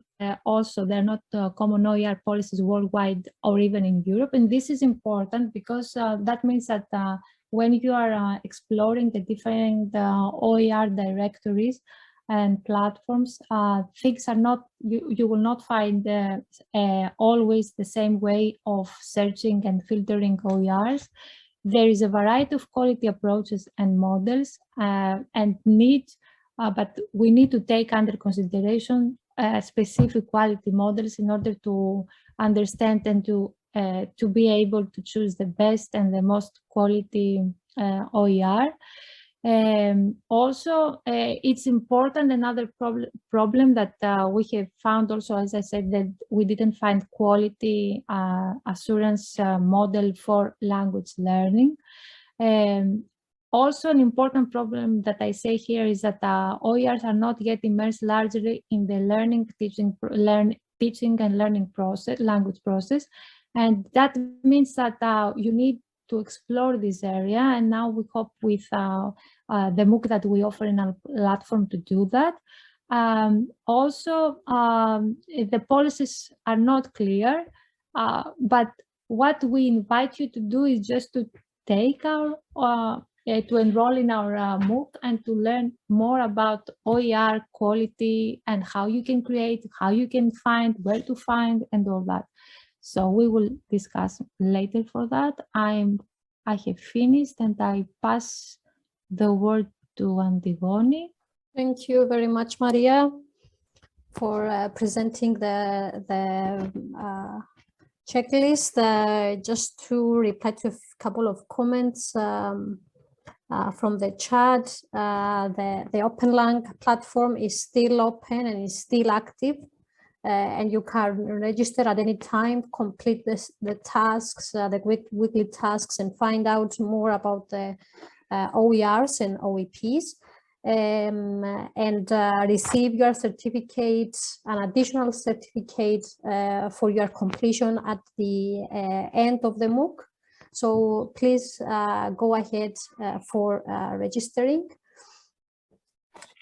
And also the registration form for those who have not filled it in. So I'm giving the floor to Irini Christou from the Cyprus University of Technology, who will share more information about the OPENLang toolkit on language OER for language teachers and trainers. Hello, Antigone. Hello, everyone. Thank you. I am Irini Christou from Cyprus University of Technology, and also a part of the OPENLang project. So do you see my screen? Yes, Irini. Okay, so I will present the fifth output of the project. That's the OPENLang toolkit on language OERs for language teachers and trainers. The aim of this output was to develop a complete step-by-step guide that contains all the core elements for the use, evaluation, creation, and sharing of quality multilingual and interactive open educational resources for language education. And the contribution is that there is no other and not any comprehensive step-by-step e-toolkit for the use, creation, and share of the open educational resources for language learning and teaching. So the phases of this output was first an overview of the open educational resources, then the map of the existing guidelines, and then the development of the toolkit. In the phase of the overview of the existing language OER guidelines, we found some definitions of OERs and OEPs, open educational resources and open educational practices, some principles and characteristics of the open educational resources, the benefits and challenges in using the open educational resources in education, and open educational resource databases in language learning.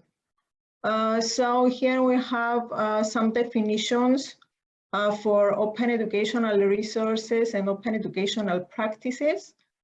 So open educational resource refers to the digital learning resources offered online freely and openly to teachers, educators, students, and independent learners in order to be used, shared, combined, adapted, and expanded in teaching, learning, and research. While the open educational practices refer to the use of the open educational resources to raise the quality of education and training and innovate educational practices on an institutional, professional, and individual level.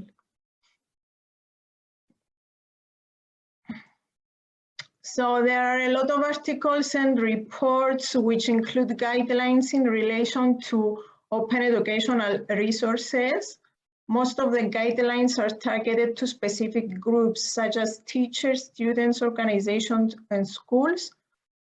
So the basic process for the creation of open educational resources includes first the design for openness, then to choose a license, publish and share the open educational resource. So the TIPS framework is one of the most common framework for the creation of an open educational resource and focuses on teaching and learning processes, information and material content, presentation, product and format, and systematic, system technical and technology. Some key aspects that teachers should consider when creating an open educational resource is first their audience, so their language level, nationality, age, gender, etc. If the open educational resource they need already exists, so they can modify it based on their needs. And they have to consider of some design challenges, so the content of the OER, the size, the formatting, the pictures, etc. So some tips for sharing an open educational resource is to use the institutional repository, select an open repository, and use the social media networks such as Twitter, Facebook, Instagram, and LinkedIn. So the toolkit includes specific guidelines on how language teachers can use the Creative Commons licenses. So you can see here the different types of licenses with their symbols. So the first one that says attribution means that the original creator of the work must be credited whenever a part of their work is reused or adapted. The share alike license, that means that reproduction of the original work is allowed only under the same license terms. The non-commercial, that means that the content cannot be used for profitable purposes. And the no derivatives, that means the work cannot be altered or remixed without explicit permission from the creator. So you can find more information for this in the toolkit as well. So the development of the toolkit was based on the findings of the previous review on open educational resources, as well as on the quality framework for language OERs. And then we developed the step-by-step guide for the use, creation, share of the OERs for language materials. So the sections, the toolkit has a concrete structure, and it has the following sections. So each part of the toolkit includes some useful material, specific examples of open educational resources, useful tips for the creation and sharing of language OERs, examples of good open educational practices in language education, and self-evaluation assessment at the end of each section. So those are the sections of the toolkit. First, there is an introduction to the open educational resources and open educational practices. Then it's the overview of the existing OER guidelines, how to find language OERs, how to evaluate language OERs, how to use, create, and share language OERs, copyright and open licensing, and the references. So the format of the toolkit is like what you see in the screen. So here on the top are the sections of the toolkit. They're in a form of an index, so you can click on each section, and it takes you to the specific section. And you can see the learning objectives, the content of the section, and at the end, the quiz to evaluate what you have learned from the specific section. We have also tried to create a more interactive format of the toolkit. So we created this interactive toolkit online. Can you see it? Yes, Irene. Okay. So you can find here again the sections of the toolkit in a more interactive way. You can find the learning objectives, and you can read the content here. And at the end, you can take a quiz to check what you have learned from the specific section. The toolkit is intended to be translated also in Greek and Italian, and it will be available for download as well on this site. And yeah, so here are all the sections and the toolkit. So yes, I think that's all from me. Thank you very much. Thank you very much, Irene. Can you also please share the link to the toolkit here in the chat? Yes, of course.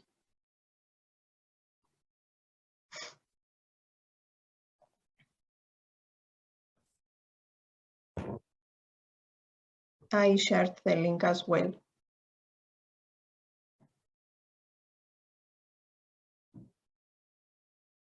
I think it's not visible. Thank you very much, Irene. Sorry. Thank you very much. So everyone, you can navigate through the e-toolkit and find out more about the project and the resources related to OERs. And if there are no questions, we can move on to the last presentation for today by Maria and Tassos. The OPENLang MOOC on language OERs and the tandem language learning workshops, a very interesting and innovative initiative of the OPENLang network. So we're looking forward to finding out more. Antigone, thank you very much. I'm sharing with you the slides. Okay. I think you can see now. Okay. Yes, we can see. Okay. So, Anastasios, will you like to start?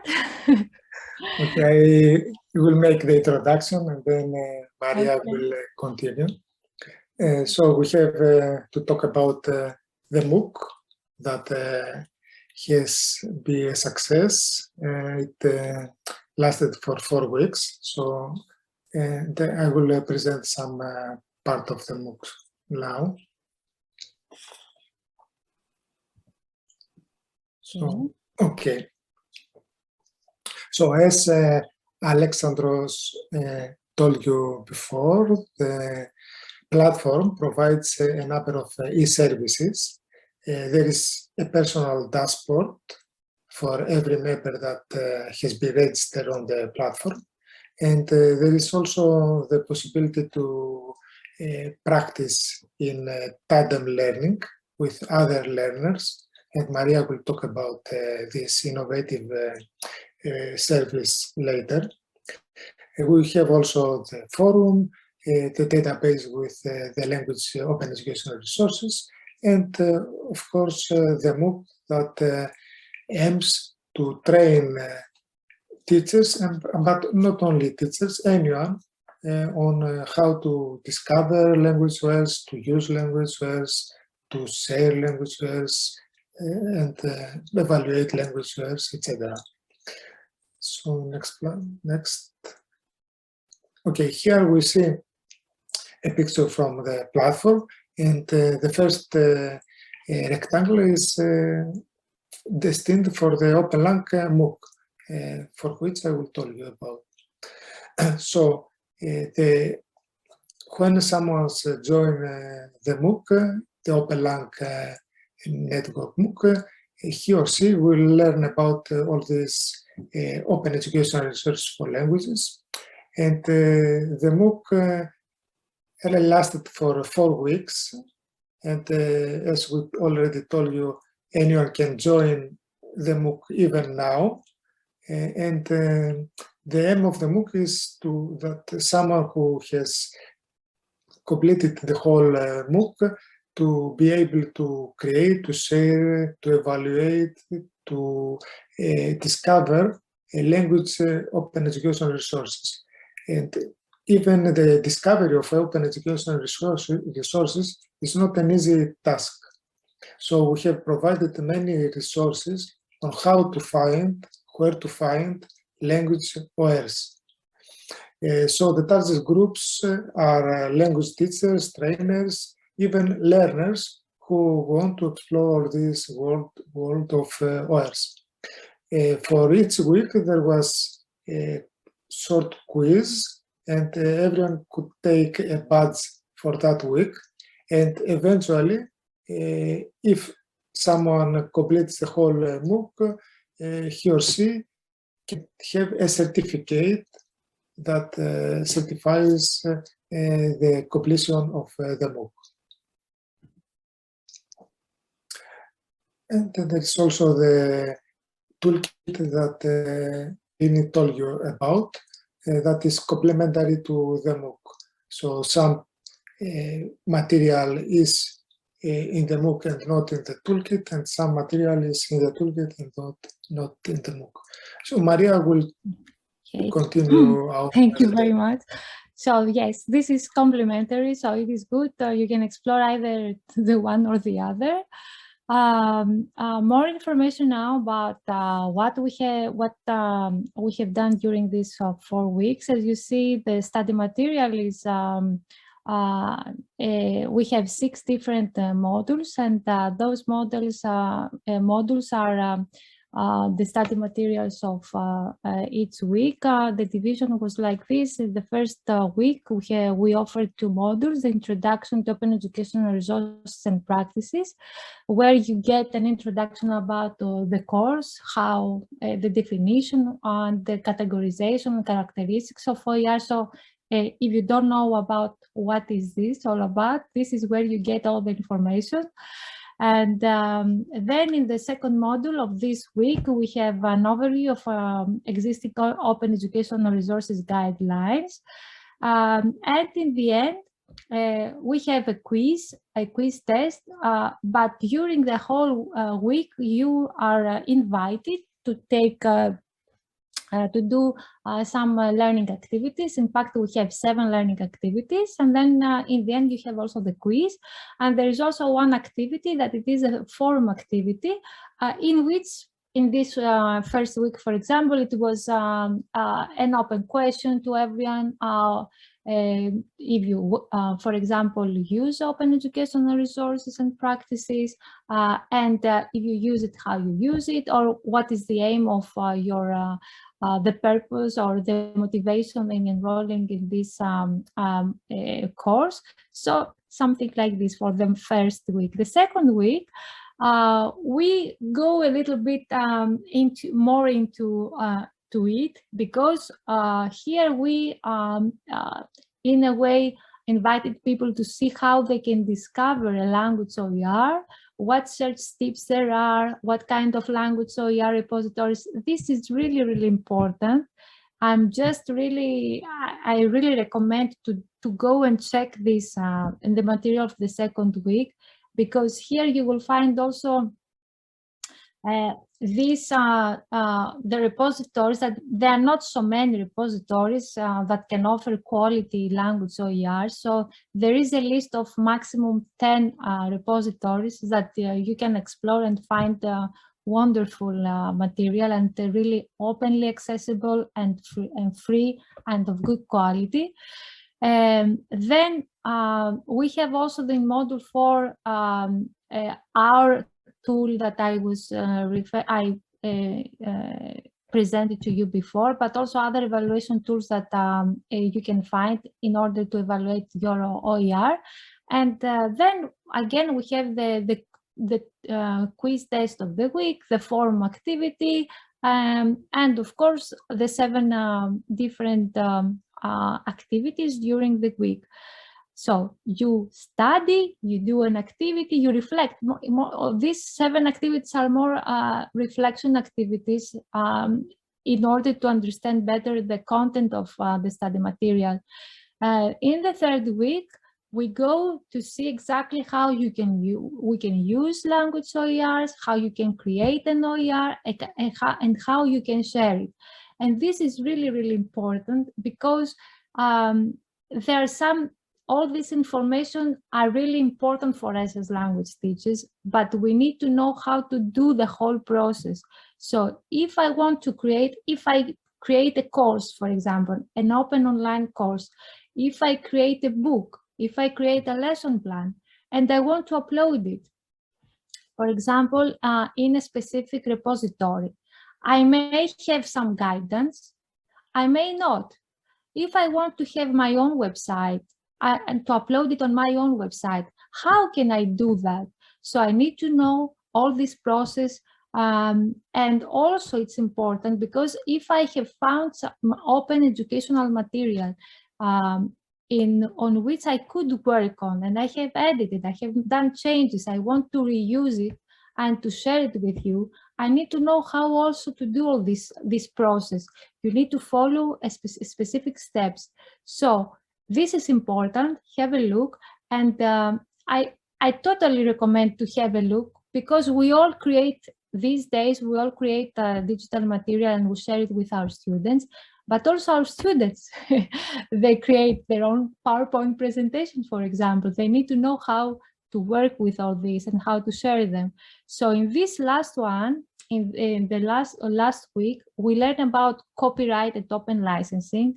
And this is important because you will learn how to, in a way, read all these licenses to understand what is the meaning. And if I understand what is the meaning of a license, it means that I understand what the author, the creator of an OER allows me to do. So if the license, for example, it says that I don't need to refer to the author, it is a public domain license, for example, I don't need to write anything. But if it says, for example, that I need to retribute this work to the author, to the creator, I need to add the name, I need to add the link of the specific OER.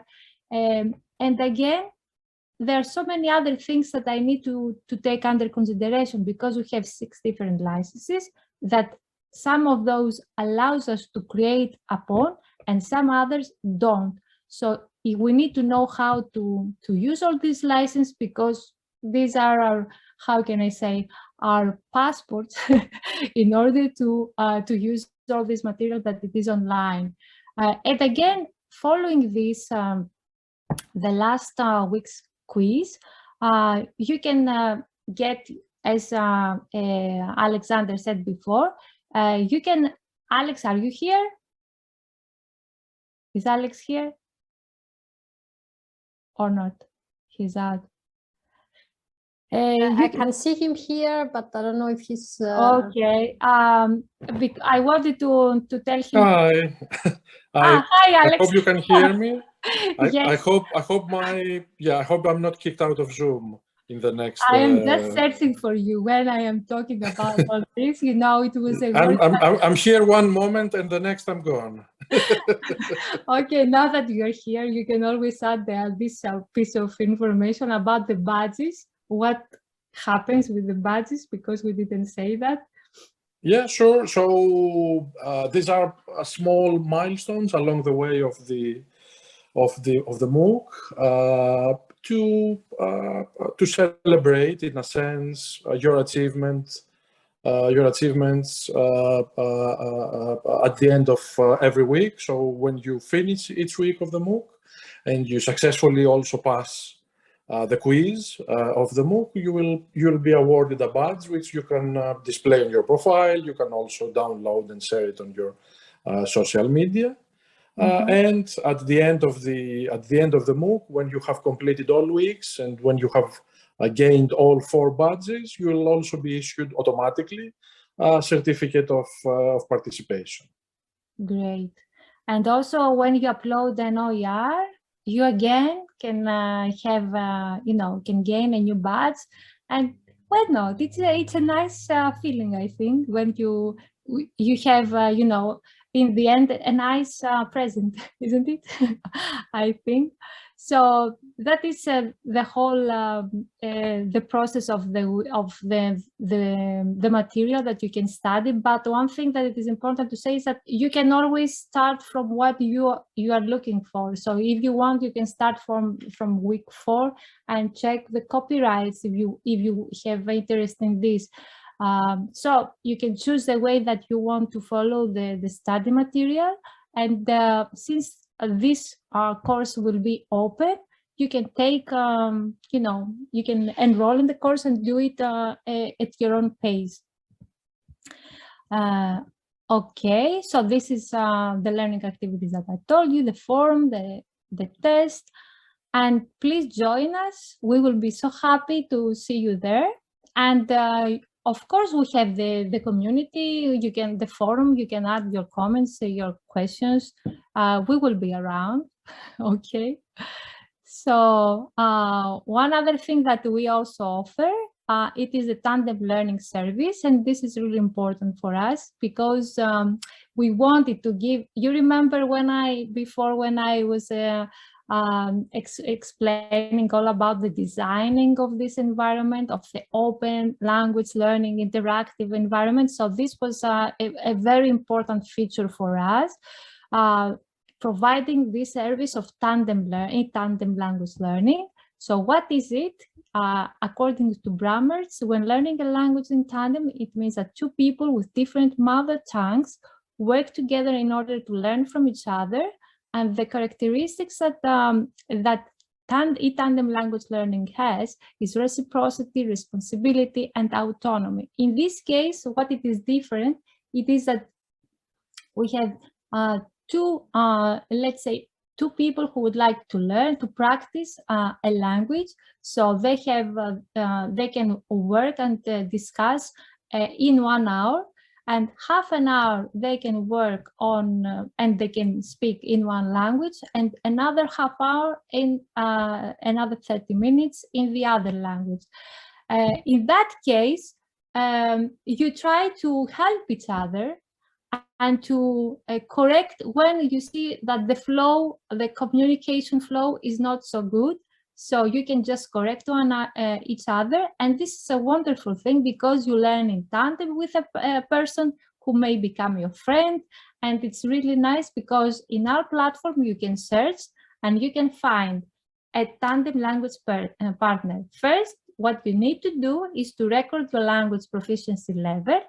And that means that you just need to just write and to fill in a very short form with what is the language that you speak, which level, and automatically this goes here to the search engine, and then you can be found by other tandem learning partners, and this is wonderful. So you can do it, it's really simple, and you can add, record your language proficiency for all the languages that you have, so one by one, and then you will be able to be tracked by the others, and there are specific, let's say, filters again, the language that you want to practice, the level, and the time zone, because you need to be also in the same time zone.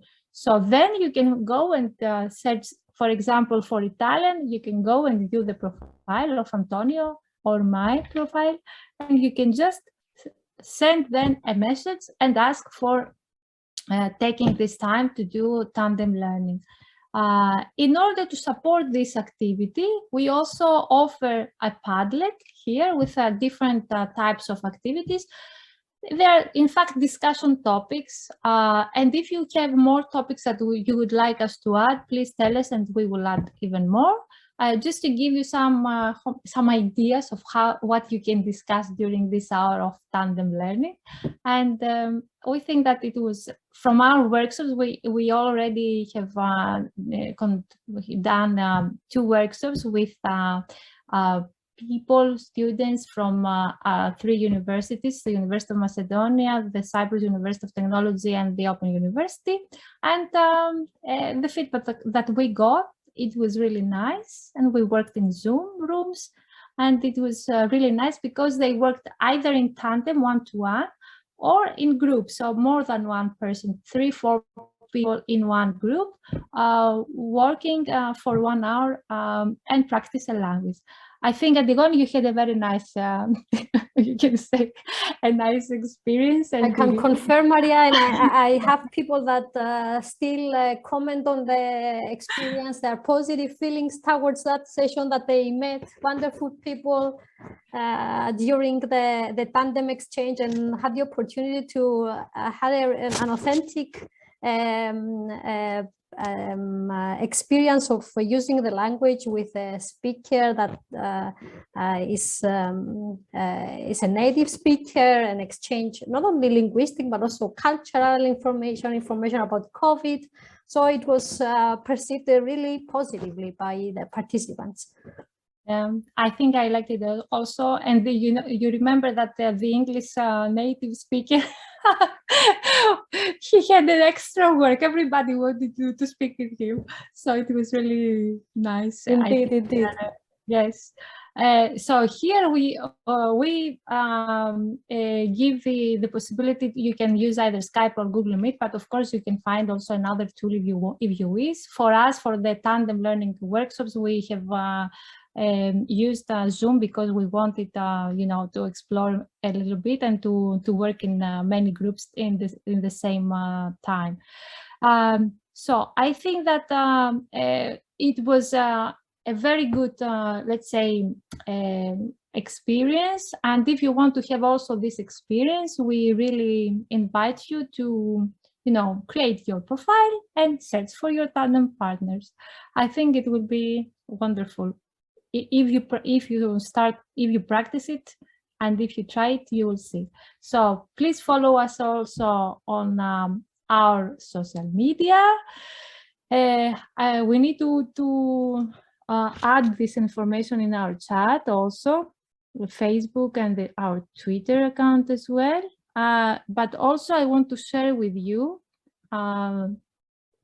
the upcoming event that we have on Wednesday. So I have many things to share here on this. If you have any questions, please do, while I will start here searching for the links that I want to share. Thank you very much for your attention. Thank you very much for joining us.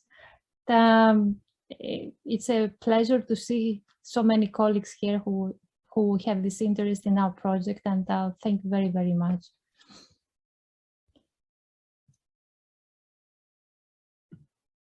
Thank you very much, Maria.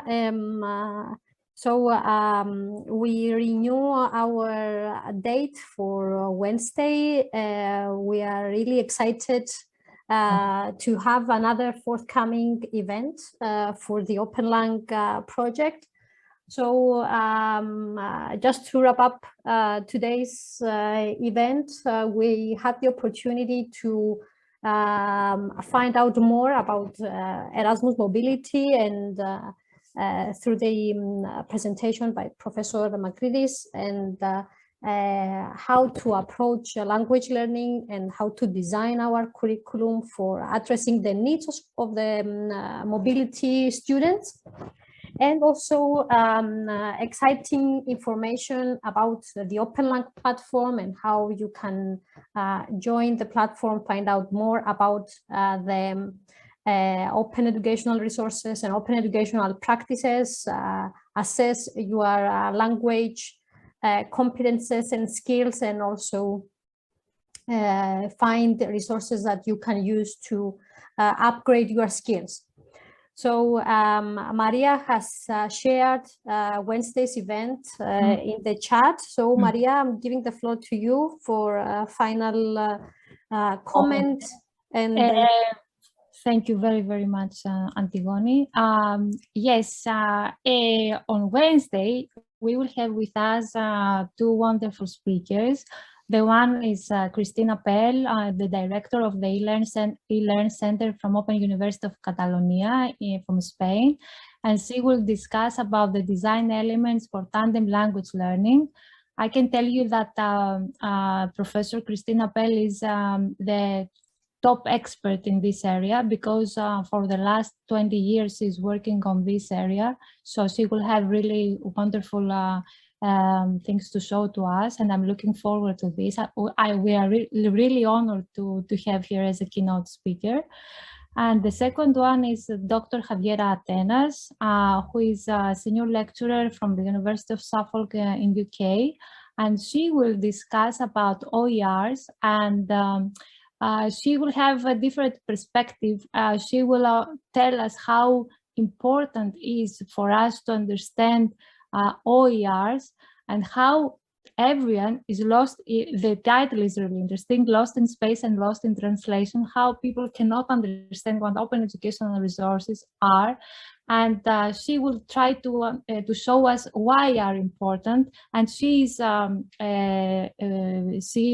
really super expert in the area, is a member of the UNESCO Open Educational Resources Dynamic Coalition, and she's working to this field for the last 15 years. So we are looking forward to her talk as well. So please follow. Maria, you can open the link that I have shared on the chat and show it, because I cannot do it. I can just share my screen because I have it open anyway. One moment, I'm just sharing my screen here with you. Okay. So probably you can see here is Cristina Pell from the University of Catalonia, and this is Dr. Javiera Atenas. So please have a look. Follow us on Facebook and on Twitter. But one thing that I want to say closing the event is that we have done all this work for these 3 years. I want to thank all these people who worked with us. So I feel honored to have my friends in this project, and I think that we have done all this work, and we have worked in a beautiful way all together. And now that we have all that, we are just offering this work to you. So it's about you now, to just use what we have prepared for all of you. Thank you very much. We hope to see you also on Wednesday to discuss a little bit more with the experts that we will have in the field. Antigone, you can say a few things. You are the one who organized it today. Just to thank everyone, and especially Maria and Tassos, the coordinators team, for the wonderful work and the collaboration that we have the last 3 years. It has been really fruitful and rewarding to see this idea to gain life and see the results being so positively received by language teachers and language learners. So just to conclude, thank you everyone for attending. I hope that you have found this event fruitful and motivating with regard to your professional development, with regard to your careers. And we are looking forward to seeing you all on Wednesday. With regard to certificates and the evaluation of the event, Irini has shared the evaluation form in the chat, and we will contact you via email for the evaluation form again and the certificate. Have a wonderful evening, everyone. Thank you, Adigoni.